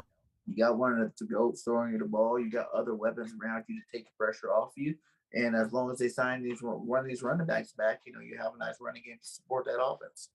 Absolutely. You know, as long as they go get one of those running backs, I feel like they should go after playoff Lenny. Obviously, with I know he is a little older than Ronald Jones, but you can always replace a Ronald Jones via the draft. Like, there's a couple positions I'm not going to spend an arm and a leg and two livers on. That's wide receivers and running backs. They come a dime a dozen in the draft every single year. You Mhm. can find a top tier guy in the 7th round or in the 6th round, in both positions. I Mhm. don't have to overspend in free agency, because of a name. Like, I could just, oh, well, hey, this is what we got for you. If you want to take it, we're happy to have you back. If not, well, we're gonna have to go to the draft and go get a guy, Mhm. things like that. So I would go after playoff Lenny, and then kind of like after that, kind of build it via the draft. They also got that Vaughn guy. I forgot his first name, but he's pretty solid too. And they got Bernard. Yeah. Well, no, Giovanni Bernard is a free agent though. Oh yeah, they didn't. But all three of them are. Yeah. Well, no, Vaughn is still on contract. I think he's still on his rookie deal. I'm saying he's the only one. The Oh rest of yeah, them yeah, he's the they're only off. one on the roster right now. Yeah. Yeah. So you only have to sign back one of them, and Bernard's be a cheap veteran deal. You know what I'm saying? Because he's not elite. Absolutely. Hey, shout out the Carver family. What's going on, my guy? Man, appreciate you for stopping in. Says what's up, everyone. Hopefully everyone is doing good. How's it going? Hopefully everything's okay. Prayers up to your dad. I heard that he was feeling under the weather. So prayers up to you and your family. But yeah, I mean, I definitely think that Tampa Bay, if we've seen the history of Tom Brady, he wins the Super Bowl, he loses in the playoffs. He wins the Super Bowl, he loses in the playoffs. And for him to lose in his quote unquote last season, that's where that unfinished business tagline kind of came out. When he came out and said, "Hey, I'm coming back." I got unfinished business. It's like I think he's seeing like, "Hey, look, every other year I've been winning a Super Bowl ring. Yeah, I just lost in the playoffs, probably in one of the worst fashions, but look at what happened in that playoff game. That Yeah. offensive line was demolished. And what do I Mhm. always say? Why does Tom Brady win? Because that offensive line protects him, opens the holes, gives him Mhm. time to go through all of his progressions to find the right open man. Facts. you know, and that's where you get when you take pay cuts and get the money spread out evenly elsewhere so you Mhm. can actually go out there and play at a high level and be a guy that can win a Super Bowl every other year. You know how many Mhm. other players that would love to do that? Yeah. I mean, hey, Lions would love to see one. One. Yeah. I know the Just Eagles make it fans to like a to see Super Bowl, another one. we happy. Yeah. Like I said, they're still to me. They're gonna be the same Tampa Bay team to worry about like we were this Yeah. last year. But even like this last year when we played them the first game, we had a chance to do it. You know what I'm saying? Like the second game they obviously blew us out. You know what I'm saying? We weren't ready. But the first game we hung in there pretty good. Like if it wasn't for a couple bonehead moves, we could have probably beat them there too. So like I said, like they're all the team. The NFL is stacked. There's a lot of good teams in the NFL this, especially going into this next year. We're getting a lot of fresh new talent that's making teams a little bit better than what they should be. A lot of new faces coming around that you ain't never seen before that are And making big plays. And then look at the draft class. Like every Yeah. other year seems like it's like okay, if one year is like an offensive heavy draft, like look at all the new offensive talent coming into the league. And then if the defense is, it's all right. There's your depth for the defense. And then, the following year it's, hey, look at all this defensive talent. Then the offense is like, it's all right, but obviously there's always every single year wide receivers and running backs. Like Yeah. whatever they've been doing in college, they can produce running backs and wide receivers every single year. Mm-hmm. Yeah. It's just, quarterbacks or linebackers or defensive ends or, You'll have every year, maybe about 5 top tier guys. But then there's some years where you have those 5, but then it has a lot more top tier talent. Yeah. Where in those downer years, you'll have those 5, but then there's a lot of, second tier and third tier where, hey, that's where you build your roster. I Yep. got these second, third, fourth tier guys on, pennies on the dollar. Where if you're going in free agency, you're spending at least $10 million to get a backup or to get Yeah. a third stringer. And that's where I always yell at the league, like, stop with this always, letting these teams go crazy and bananas. Like, if you gave everybody $4 million and that's it, like, you get up to $4 million and that's it. Look at how much more talent would be on every single roster. You would have 32 teams, literally battle royale for a Super Bowl. Now, what would you rather see? Maybe about 10 teams, 5 on each conference, have a viable shot, or would you want to see 32 teams, battle royal style, going at it? Like, look at how much more money the NFL can get. And obviously, every time they get more money, the cap goes up, and then obviously players can get paid a little bit more than the $4 million. Yeah, we're working spread our out way. evenly. We're gonna have enough, especially with all the marketing deals that's going on with the NFL. Then we're gonna eventually get to the point where we can be like the NBA or one the baseball league where it's like you can pay them whatever you want, and still not worry about it. Just build your team the way you want to build it. You know what I'm saying? Like, we need to definitely get to that point. But at the same time, it kind of keeps it fair. It kind of keeps it even. You're not gonna let one team get too many good players, unless they work it the right way. And that's what a good GM can do. You don't pull those numbers and work them the right way. So it takes, it makes everybody important, not just your players on the field, not just your coaches, but it also makes your GMs important as well. I don't know what the Lions been doing. They've been tripping. Hey, You know what I'm saying? we've been working that cap, getting the right guys. Like, I will say this, like, as a Detroit Lion fan, like, I am very happy with what we have done this offseason. You got Tracy Walker. He had a chance to go get a bag, like a legit bag. He is a top 5 safety, and he could have got a bag being a top 5 safety. But he said, you know what? No. Detroit's my home. I'm going to take less money so we can spread out some of this money so we can build a roster so we can start winning, because I'm tired of the mainstream media and other franchises saying that we're, oh, it's the Lions. They're a franchise. Yeah. They're not the franchise, Yeah. Like the Browns for all years. And then all of a sudden they got respect, man. Every team goes through it a little bit. There's some years of down, many years. And like I said, the Lions are definitely slowly approaching to getting their name out of there. Another 1 or 2 good drafts, and you got to be out of there. You know what I'm saying? You can't only get so many top picks here before your team automatically. It will be a good team. It happens. You know what I'm saying? That's what I got to like about it too. But it's good. Like I said, come to coaching, right contracts. You need these players to keep elevating themselves. Like, you just got a good running back because he can take that next step, stay healthy. You know what I'm saying? We already talked about Shark being there, Amon-Ra St. Brown, Goff taking leadership. You know what I'm saying? All these things. Hockenson, one of the best tight ends. Definitely one of the best young tight ends. That's another group of athletes that are definitely making a name for themselves, the tight end groups. You know what I'm saying? Like, it can be next year with the right draft. It could be. I mean, I'm holding I'm kind of tapering this year to kind of like lower my expectations. Obviously, we are the Lions, but 2023 with another offseason and actually more money, able to make more different trades and cuts and acquisitions and stuff like that, and also another draft where, as we stand right now, we stand at 8 draft picks next year. We got the 2, our draft pick plus the Rams, and then our original picks, through the 7 rounds. So we got 8 draft picks there.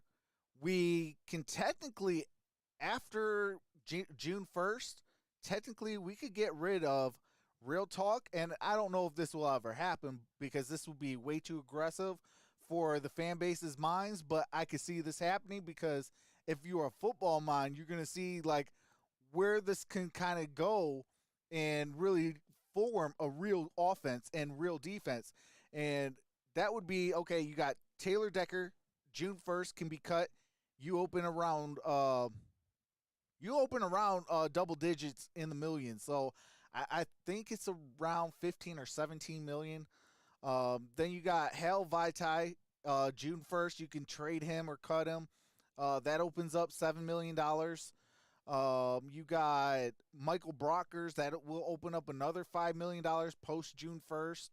You got Romeo Okwara. He can also open up, $5 or $6 million. No, I'm sorry. Okwara, he can open up $11 million. Mm-hmm. And that's $34 million right there. There's $34 million plus, whatever free agents that come out next year. That's even more money. Jared Goff can also be cut post June 1st this year. After June the 2nd, he could be cut. And that opens up $26 million. Yeah. Plus that $35 million, plus whatever else we can open up. Yeah. Like That's 2023, you can really do some heavy damage. Mm-hmm. And really, if you guys just go out and go 500, really, that's the only thing that's going to take it. Like you said, the money's going to be opening up, and then you just need the players to want to play there. So if you guys just show that you guys can rally together and get, with the team you got and get yourselves to 500 or at least close to it, 7, 8 games, won. Okay, now you guys are still trending up, and really every year just win more games than you did last year. Okay. That's the first start, but like if we made it to like 500, man, I can totally see more players wanting to go there. You got guys that are key marquee players that, people want to play with and play for. So, you guys just got, like I said, it could happen. Like you said, even like if you don't get rid of Goff this year, unless you're going out and drafting a good quarterback, I probably would stick with Goff again one more year. Oh, yeah. I'll let them do it. But all those other guys, you still looked at, like you said, $35 million opening up, before the season starts. There's always that second wave of free agency. After the draft, you get all these veteran players, the teams find better steals where they can find things to replace some of these veterans. They're always looking at the fastest way to replace some of that money. And you never know, some of these guys opened up. Yeah, Fletcher Cox might be on the post June. He might be on the trading block where he's like, okay, now we can trade Fletch, to a guy like the Lions or whatnot, to help upgrade them, So it's going to be crazy, man. It's going to be crazy. That would be crazy if Fletcher Cox does come here, because I think we do got you on the schedule this year with the Philadelphia Eagles. The only way I trade Fletch is if we go out and get a Jordan Davis. Well, yeah. I'm like, later, Fletch. Thank you. But I seen this big 360-pound stud run a 4.840, and I'm ready to add him in there. That's a young you, my guy. Absolutely. And plus, like that guy, he's still young. So it's like you get rid of Fletcher Cox. I mean, you lose that veteran leadership, but like 245, 250 of beef of NFL man body, and still be fast. It's like, whoa, you got a new stew in your hands there, what I'm saying? Stew at an early age, what I'm saying? So, and those are some players too you might look at. I remember talking with Ruth, and she was saying how, Dominican Sue, and like if you guys looking for like 1 year plug and play guys, they're looking to get rid of Dominican Sue and JPP over there in that D line on Tampa Bay. So those are nice veteran players. I don't want them because they're too old. I'm on the youth movement train. But, guy like that team like the Lions, while they're still rebuilding, that might be a good move for you guys as well. Real talk, I would love a reunion with Ndamukong Suh. A lot of people don't really like him just because of, the mantra he had with being a dirty player and things like that. But, hey, it's football. Like, and plus he plays in the trenches. Like, there's dirty plays in the trenches. Yeah. People getting poked in the eye. People getting, a fist down their throat. Like, I mean, it's just like, it's the he's trenches. Definitely playing that whole, persona of being a player. Like, Dominic playing a good football for a couple of years now. You know what I'm saying? He's definitely, is he the Dominic Sue from the Lions? No. Right. Not that guy yet anymore. But he's still a disruptive pass rusher. You're He's still still going to big. have to double team him. Yeah, still not double team when he's a big boy. That size, you can't ever not. You Hey, know, not the size and speed. you double team him. You leave an Aiden Hutchinson or a Kayvon Thibodeau open. Thibodeau. Yeah. I mean, you see where my mind's going with the whole thing. You like But, it. You like it. that's why I'm kind of the aggressive guy. Because, like, hey, a 1-year deal for that, let's develop our young guys. Hey, now you have a veteran, a guy that was a number 2 overall pick in Ndamukong Suh coming back to Detroit, teaching Akeem, Aleem, what's his name? Aleem McNeil, a Levi Onwuzurike, teaching some of these younger guys, hey, look, this is what it takes to be where I was with this franchise, to be that disruptor, to be that guy, and the guy that's going to be taking a lot of these double teams, teaching those guys how to develop their talents into being a top tier star. And, if they don't want to believe it, hey, Ndamukong Suh could go like this to show him his ring. Yeah. Hey, I'm a Super Bowl winner. I've been to the Super Bowl twice. And that's all sometimes it takes to bring that ring back home. Like, look what I got. Yeah. See what I got? You want one? I got the LeBron James effect. Come back. Hey, see what I got?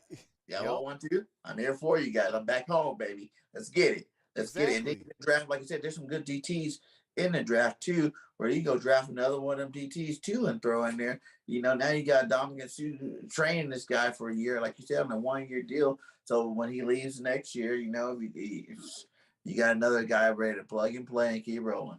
Absolutely. With those, you can never, I always say, you can never have too much defensive linemen, D tackles, DNs, things like that, because it's so violent in the trenches that they're going to go down. I don't want them to go down, but it's 100% injury rate in football. Yeah, at any level. So you can never have too many of those trench guys, and so I'm 100% for that. If we can even add another D tackle, somebody that Ndamukong Suh, if we do bring him in, can train with an Aleem McNeil and a Levi Onwuzurike, like that's going to be 3 top tier guys that now is going to be in rotation. And then those guys, after Suh leaves, can teach another guy. And then you have 4 guys. Yep. And like you say, you always want to do the rotation thing with the D lineman.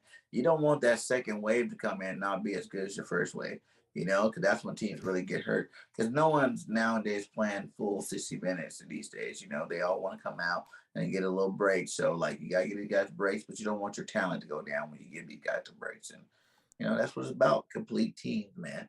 All 46, like they say, all 46 on that roster better be able to strap it up and play football, you know what I'm saying, given the opportunity. Yeah. Hey, shout out to 9 Drinks. He said, breaking news. Ndamukong Suh wants to play offense. He's seen those wide receiver money, and he's like, wait. Hey, that's so funny. Offense. That's so funny. A Big Play Slay said that too. You know, like, what?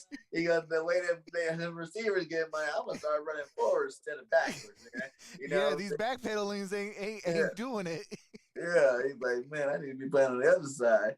And you seen him even at the end of the year. We didn't really throw him the ball, but he was out there working on it. Who knows? He could be the next Dion. Who knows? Slay's old, but like he got that young spirit. That's gonna keep him playing football for as long as he wants to play for real. Like that young spirit, you can even tell that he was that old. He just, to me, I think he came off the best season.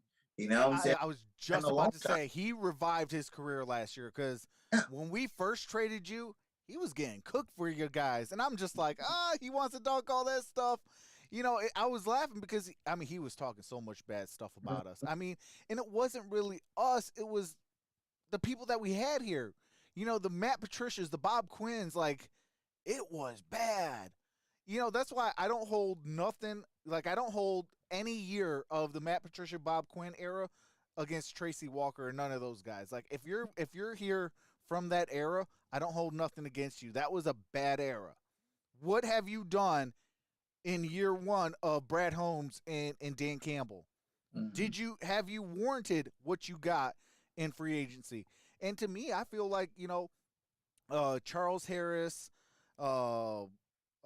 Tracy Walker, and all these other guys, a Josh Reynolds and things like that, like they've earned their spot, and that's what you need. You need, and this goes for any franchise. Like you got to have guys that's earned their contract and that are still hungry. Like if you heard any of their press conference, they're saying, "Hey, we got a lot of work to do, and this stuff ain't over. We're building something here. We're building something special here. You know, we're about to eat kneecaps." Like what Dan Campbell said, we about to do this. Like it's about to be here. You Right. know, and I want to be a part of that because you know we had some bad times here. You know, so they kind of address like, hey, look, yeah, it has been bad here, but you know, prior to those clowns coming in here, we were every other year in the playoffs. Yep. He was there with a Calvin Johnson. He was there with a Glover Quinn, a Darius Slay in his kind of prime. You know, things like that. Like he's been here. A Quandre Diggs, things like that. Yeah. Like he was the youngest guy on that roster, in that DB room. So, you know, so that's why I'm like, I don't hold those types of things against players like that. Like, what have you done for me this year? You know, this is a new regime. What have you done for this regime? Did you warrant that contract? If you have, hey, come on back. Like I like seeing what I saw from Jalen Reeves-Maybin. I mean, yeah, he didn't jump off the stat sheet and stuff like that, but the captain patch on him and what he was able to do with that captain patch on him, I feel like, hey, if it's a reasonable contract, absolutely bring him back. Facts. Same thing with Terrell Crosby. If it's a reasonable contract, bring him back if he wants to come back. Like you can never get, like I said, enough trench guys. You know, Terrell Crosby is an offensive tackle, but he can also play, you know, inside and in the middle of that offensive line. Like he could play all 5 positions. That's uncoachable. You can't coach guys to be so versatile like that. And when you get a guy like that, you try to want to keep him because, hey, look, like I said, trenches are injury rate. It's high. So if you could get guys that you could still plug and play, you know, look at the Philadelphia Eagles. You know, guys went down. They were able to plug and play. They didn't really miss a beat. They started winning. And guess what? They made the playoffs in their first year of a rebuild. Still think Jalen Hurts is you know, the a biggest bad part of that quarterback? rebuild is having our offensive line coach. Stoughlin's the best in the game, man. That guy knows how to coach his offensive line. We are definitely blessed, and we are all shaking when they're saying he's trying to go back to Alabama. You know, I'm like, thank you, Alabama, for not taking him back because I know that's like our offensive line coach. I love ours. Yeah. Hank, I love him, man. He's been solid. I was like, okay. You know, actually, I wouldn't mind seeing both of those guys like in like a I would say kind of like a development type of stuff where you know in the post or in like the off season have those guys come kind of look at these prospects and stuff like that and kind of coach them up. I would love to see those two guys go. yeah, You know definitely. they're Like, going to teach them some good stuff. yeah, those are the guys that never should ever look at it being an offensive coordinator or nothing like that, but they definitely can have a side hustle in the offseason where they have their, you know, Stoutland School of Linemen, you know what I'm saying? Where like 6 months I put you through the most rigorous training, you know, at all levels, high school, college, you know what I'm saying? Because imagine if a guy like Stoutland started you in high school of making you fundamentally sound, man. You would be the best offensive lineman by the time you made it pro, you know what I'm saying? So yeah, it just, you know, good coaches are hard to find, man. Good coaches are definitely hard to find. And man, you know, when you get them at those certain positions, some of them mess up their own careers by trying to get advanced to the next level. And at the end of the day, you're just that, you know, you're a good offensive line coach. Or you see a linebacker coach try to go be defensive coordinator and wonder why their defense sucks. You know, it's like you were never supposed to be the defense coordinator. You were just a great linebacker coach. You just stay there and make your money. You know, I know the money's not great, as good, but the fame, you know, the credibility, the respect that you get is way more than any kind of dollar price. You know what I'm saying? You mark your mark as being the best, and eventually over time, you will be the highest paid linebacker coach, you know, like, and they have to start There making. is no cap on some of these coaching positions, so Yeah, I mean, the sky's the limit. Hey, you want me on your franchise? You got to pay me at this position. Exactly. You want to be defensive coordinator? No. I want to stay linebacker coach and just keep, you know what I'm saying? Like, yeah, but Just at the give me same that time, bag. I'm staying where I'm at. I need the bag though. I need to be the highest linebacker coach in the game. Hey, I like what Nine Drink said. He said, "How many helmets would Sue stomp on if he played fullback?" That's a whole egg. I'm taking the over, and I'm taking over, Early Stu, say I 50. ran fullback. Now I don't think Stu wants to play no fullback.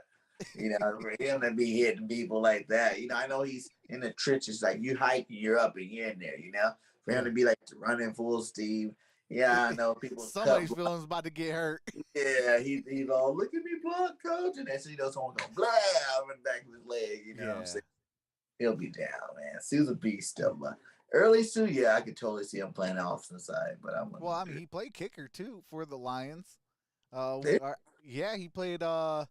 Well, I forgot what game it was. I think it was either Jason Hansen went I down, think I or it remember was. that.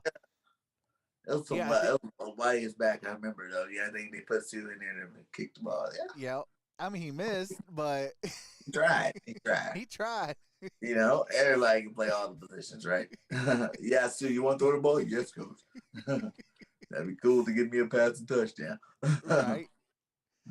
But that's one thing I do love to see is I love to see those big guys get touchdowns, whether it's an offensive lineman or a defensive lineman.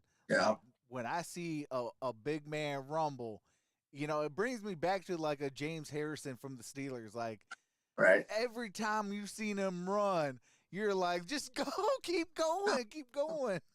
Get there. And he's just like, I'm out of breath, but I'm going, coach. I'm going. Get the oxygen ready for when I hit the sideline, but I'm gonna score this touchdown. Right. You know, but it's like, man, that just always just gets me off my seat. Like, yeah, let's go. I don't care if it's even against a division rival. Like, just seeing a big man get a touchdown, like, that's awesome. This year we had Lane Johnson score that touchdown. Yep. Like, yeah, man. Oh, look at him out there with his receiver move. Watch out now. Watch out now, you know. And I still want to see like you said, fullback. You know, Marlotta played rugby. You know what I'm saying? So we've seen highlights of him running people over, stiff arming. Like, I was like, goal line situation, that's who I'm giving the ball to. Oh, yeah. Let Marlotta, you know, if he runs by any one of our big linemen, he can push the pile 1-2 yards to get that first down. I promise you, there's not no defensive linemen in the league that are going to be strong enough to stop the kind of force going forward, you know? Oh, yeah. Like, that will be my special play. You need a 4th and 1. You need a 4th and goal. Okay, now you guys stop my run 2 times in a row. Watch this. Myalata, get in there. Move over. You know, hey, Diller, you want some PT? Get in there, right, left tackle, and let Myalata move over, you know? But they say they don't want to injure him because he's too valuable. No, he's a football player. Move him over. Let him do it. Why he still can? He's young. And Myalata's still like, what, 24, 25 years old? He's a young buck still. Let him do it. You know, let him do it. If he's down to do it, I'm positive, dude. He was doing that in rugby without pads on. Imagine with pads on what kind of force he can bring to somebody. So Picking up speed. Yeah. From being a fullback. He's going to be hurting somebody's feelings. You get a tight end. Feeling about to get hurt. You know, they called that the jumbo package back in the day. You get Myalata deep, you get a tight end and put him in front of him, and you just go forward. I'm proud, especially with our good offensive line that we got. You know, any side, left or right, you got good guards. You know, imagine Dickerson leading the way, boom. A tight end following Dickerson, boom. And then Myalata pushing up out in the back. That's a touchdown every time. Every time, yeah. Guaranteed. And that's another reason why I would love to get Terrell Crosby because he's the 6th guy on that offensive line. So he already could play a position like that. Yeah. You know, hey, something happens to Jason Kabinda or even DeAndre Swift or Jamal Williams. Throw Terrell Crosby in there. Throw T.J. Hawkinson in front of him. You have a top 10 offensive line already. I mean, go ham, man. Go ham. Go do your thing. Exactly. You already get paid the big bucks, so don't worry about it. My lad just signed a super fat deal. So he good. He can go back to Australia happy. Alfred25 says Von Miller to the Bills. Yes, we did talk about that earlier in the show. But how's it going, Alfred? But yeah, man, like that's what I would do. You know, especially like you said, like 4th and 1, even 4th and I was anything like 4th and like 3. I'm considering it depending on the guys that I have healthy and suited. Like if I got all my guys there healthy and suited, like 4th and 3, I'll go for it. Depending on the time and things like that. Hey, even early in the game, catch them off balance. Like, wait, they went for it on 4th and 3. Like, what they trying to do? You know, then you got them off balance, and guess what? Now it's easier. Why is he in the backfield? What are they trying to do to us? We never seen this on tape. Exactly. They gonna give him the ball for real? You know, the linebackers not even running to tackle. You know, people don't even like tackling Derrick Henry. We'll make sure they see Derrick Henry, what, 6'2"? My lot 6'8", my guy. Like, he's still 6'8", you know, 350 and running fast and stiff arm, man. Like, you definitely not want to tackle him, you know. Cut blocks all the way, man. Cut blocks all the way. That would be the only defense if you cut block the lineman, they fell in front of him to the point where. But I even think he's 6'8", so he could fall 2-3 yards. Yeah. Crosby gone right. Well, he's a free agent. 9 drinks. That's why I say. I mean, if he wants to come back on a reasonable contract, I want him back. You know, I want him and I want Jalen Reeves-Maybin back. All the other guys that are, you know, pending free agents. I mean, they could kind of go. Because I think we got a lot of draft picks that we can go else and, you know, get our draft picks in. But, you know, speaking of draft and free agency, how did your Philadelphia Eagles do? And what, free agency so far? Like I said, we only got Hassan Reddick. We kind of sitting here waiting, like, okay. We re-signed Ward and what's his name? I keep messing his name up. Like Chantry or something like that. He was a guy we got cornerback last year. It ain't his name is hard to pronounce. Kirkantry or something like that. Yeah. And we got Ward back, which I'm cool, whatever. It's not nothing big, you know. But like I said, that's the biggest move that Hassan Reddick. Everybody thinks he sees him building up for a big move. So, you know, and like they're saying a trade even. Like I've been hearing a lot of trade talk with the Eagles. And like I said, if you don't get your free agent, go make your trade. You know what I'm saying? Go make your trade. Yeah. I don't care. Like I just feel like he only needs 1 or 2 more outside the draft moves. You know what I'm saying? Like I always say, like we need 3 top flight either drafts or trades. And then after that, you know, you look at, okay, the draft, you got to nail that, you know, especially with the top 6 picks. You know, you got to nail those picks down the wire. And then after that, you know, you have another 1 or 2 picks, you know, on the second free agency wave that goes through. And if we can do that, man, like I said, he gets 1 or 2 more players this free agency. You know, preferably a receiver maybe, or a running back like a Leonard Fournette, playoff Lenny, bring him over. That'd be great. And then like a guy like we got both for our safety still hasn't resigned yet either. So the Honey Badger could be a big one to come in. You know what I'm saying? I said dream idea would be to sign the Honey Badger and then go get Smoke Monday from Auburn and bring him in. You know what I'm saying? Like, so you can get him like second or maybe even a 3rd round. But that dude's a beast. He flies around the ball, around the field and handles his business. So that'd be 2 great safeties, you know, to add to our roster. And we'll be good, man. Like, for real. Like, I feel like, you know, it's more of a youth last year. It's more of a youth thing, kind of like the development of our line. You know, when you see Dak Driscoll and Herbert go in their rookie years, you know, you're like, whoa, these guys need a lot of work. Jeez, you know what I'm saying? Our line sucks after our starters go out. But those same guys came back this year, and they plugged and played this year. You're like, oh, don't miss a beat. Don't miss a beat. So it's just a development process with these young guys. Let them keep developing. Let them keep growing, you know, as a unit together. And they're only going to get stronger because, you know, they're still on the team. You know, they're the least paid players on the roster. So they got longevity right now. Absolutely. You know, one of them do explode and get paid that big bucks. They got longevity. And like the ones you guys stay together, I see them making that leap this year. Absolutely. And going on to Hassan Reddick, like, you know, he came from my Arizona Cardinals too, right? Yeah. So your boy misses his Hassan Reddick. I mean, Yeah. he did have one good year with us, but I mean, you want to talk about a sure tackler. Yeah. Like, he's not going to miss a tackle.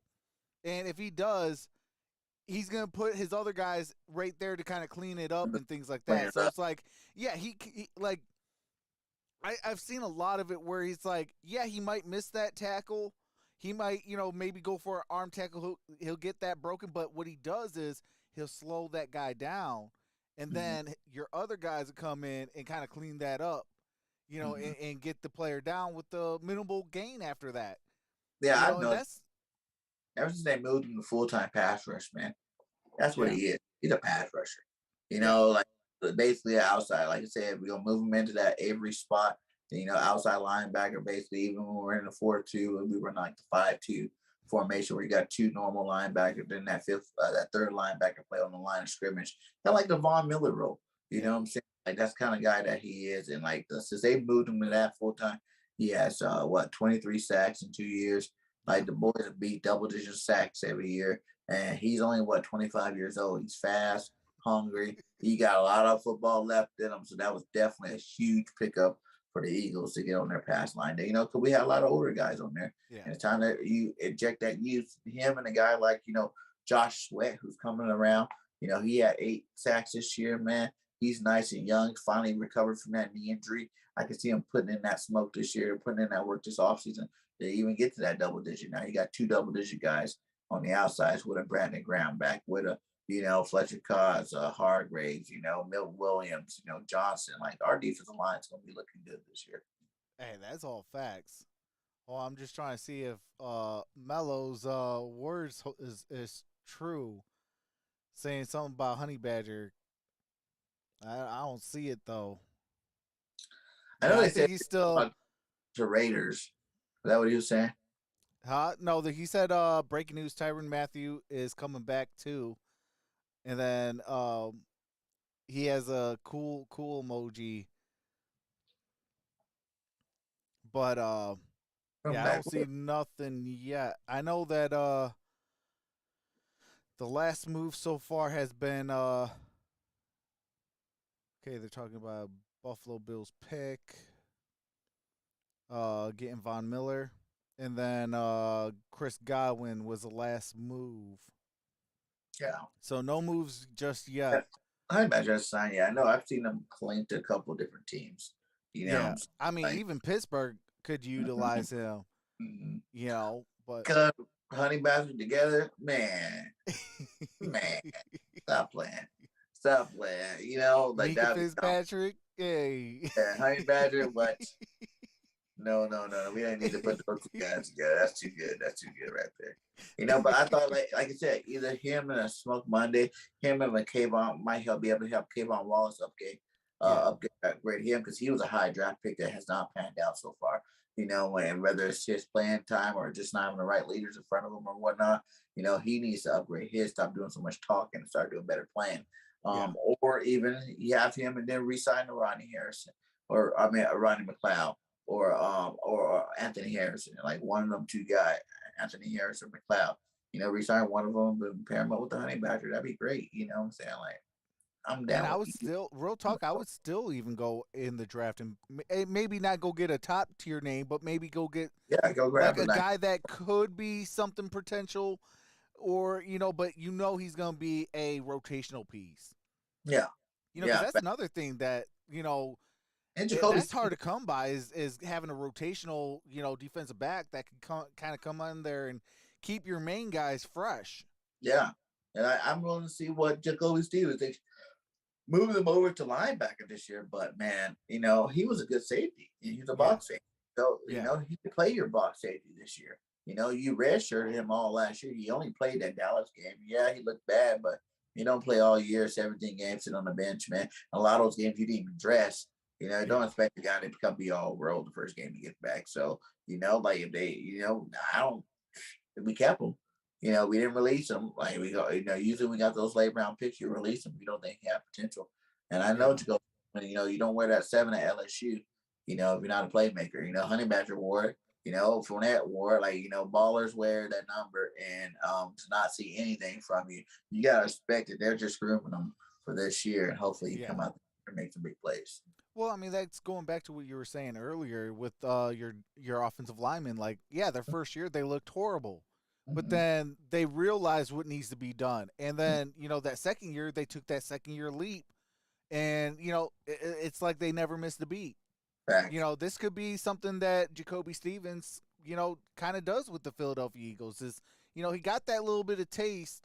Now he kind of knows what's expected and things like that, and now he can go into the offseason and be like, okay, this is what I got to work on. This is what I got to do, and then we'll get better from there on out. But at least if I got to be a rotational piece or a box safety or something like that, I'm not in no man's land. And I don't think he's a linebacker. That's the hugest point I think that Yeah. really done in his development, making him a full-time linebacker. Come on, my guy. Yeah. But I did notice after those post games when he was walking back to that locker room, he was getting ripped. He was getting big, you know what I'm saying? Like, he was getting real big. I'm like, when are you gonna play, my guy? You look like a stud out there. You need to get to that field. But maybe that was it. He was learning a new position, and it's out of position. Like, make him a box safety. There's still a need for that, you know what I'm saying? You need that safety to come up and handle your business. You don't always got to be the speed safety that go and go get picks and whatnot. That's why you got a free and a strong safety. One's inside the box, stopping the run, making those type of plays. And the other one you leave back there to beat the ball hawk. Yep, absolutely. Mm-hmm. I still can't believe we've been on for 2 hours and 25 Right. minutes. So we about to wrap this up. What's up, Michael Johnson? How's it going, brother? But we are gonna wrap this up and head out and next week we got obviously we'll have what is that, wave 2 of free agency? Yeah. Because usually after the weekend it starts like a second wave. Exactly. And we definitely probably have to know some Watson where he finally goes. You know what I'm saying? That's probably gonna happen in the next couple of days. The last key big free agencies probably get their sign on. By then. So next week, tune in, guys. That guys, especially you guys been sticking with us, 2.5 hours in. Salute to you. We're gonna keep bringing that fire all off season long. You know what I'm saying? Like, we've been working on this for a while. We want to work together like this, and I love the way the show goes. We talk football for hours, and we can never stop. Like, we probably can go another 2 hours, but we're gonna keep it short. Give you guys something more for next week. Absolutely. And that's the one thing about like me and you, like even off air, like we talk and we could talk for hours on end. But it's like we've always had like that, like a good conversation when it comes to stuff. Like I can ask you a question about, what do you think about this move? And we're gonna go in depth with it and kick some good knowledge on both sides of it. Yeah, things like that. That's one thing. Like, tell people that is rare. That's definitely something about with the content creating in general, man. Like when you find those people, like there's just those people that you guys can sit there and it doesn't matter how many hours you can be here for 6 hours if you wanted to. You know what I'm saying? It's just like the flows will always be there, like you said, on and off the camera. Like people just think it's always just about on the camera, man. We be doing this off the camera as well. You know what I'm saying? Sending tweets to each other, and DM and like, what about this? What about this? Can we do this? Can we do that? On all different topics, not just sports and life in general. And everything. So, like, we find those people, we stick with them, and hang out, and, sky's the limit. You know what I'm saying? Like, we both are great content creators trying to grow our platforms. You know what I'm saying? And we're going to do it. We're going to be the next skills that we do. Hey, absolutely. Hey, I've always said it's one video at a time, one stream at a time. Rome was never built in one day, but it was over a period of time. It was built, and it was built right. So, hey, we're gonna keep plugging away. Yes, But sir. you got anything that you want to tell the folks, and any ways different platforms to check you Like out I on? said, hey man, thanks again, man, for sharing your platform with me too as well, man. Shout out to all Troxel Sports and the Greater Grind Network. You know what I'm saying? Subscribe to me, Bird Game 31, up and coming content creator on the road to 3K. Love to hit 3K by the draft. That's really my goal right now. 4K by the season. We'll see how it works out. But, I put out great content, not just all Eagles. We talk football over there as well, and also, I got two networks too, BGN Sports Media and then BGN Entertainment. So the sports media, we got a lot of different teams over there. We're about 30 deep over there. We got a lot of teams going over there bringing you fire contact, and we're definitely growing over there. The entertainment thing is something I just started, for people that want to get out of the sports realm for a little bit, just talk life stuff, entertainment stuff, what's going on, seeing who's hot, next talent spot. We got a lot of shows over there. So make sure you subscribe to all those. I know all of them are probably inside the link, inside the chat. So make sure you guys hit those subscribe and support your brother. Absolutely. And obviously you guys see my community posts.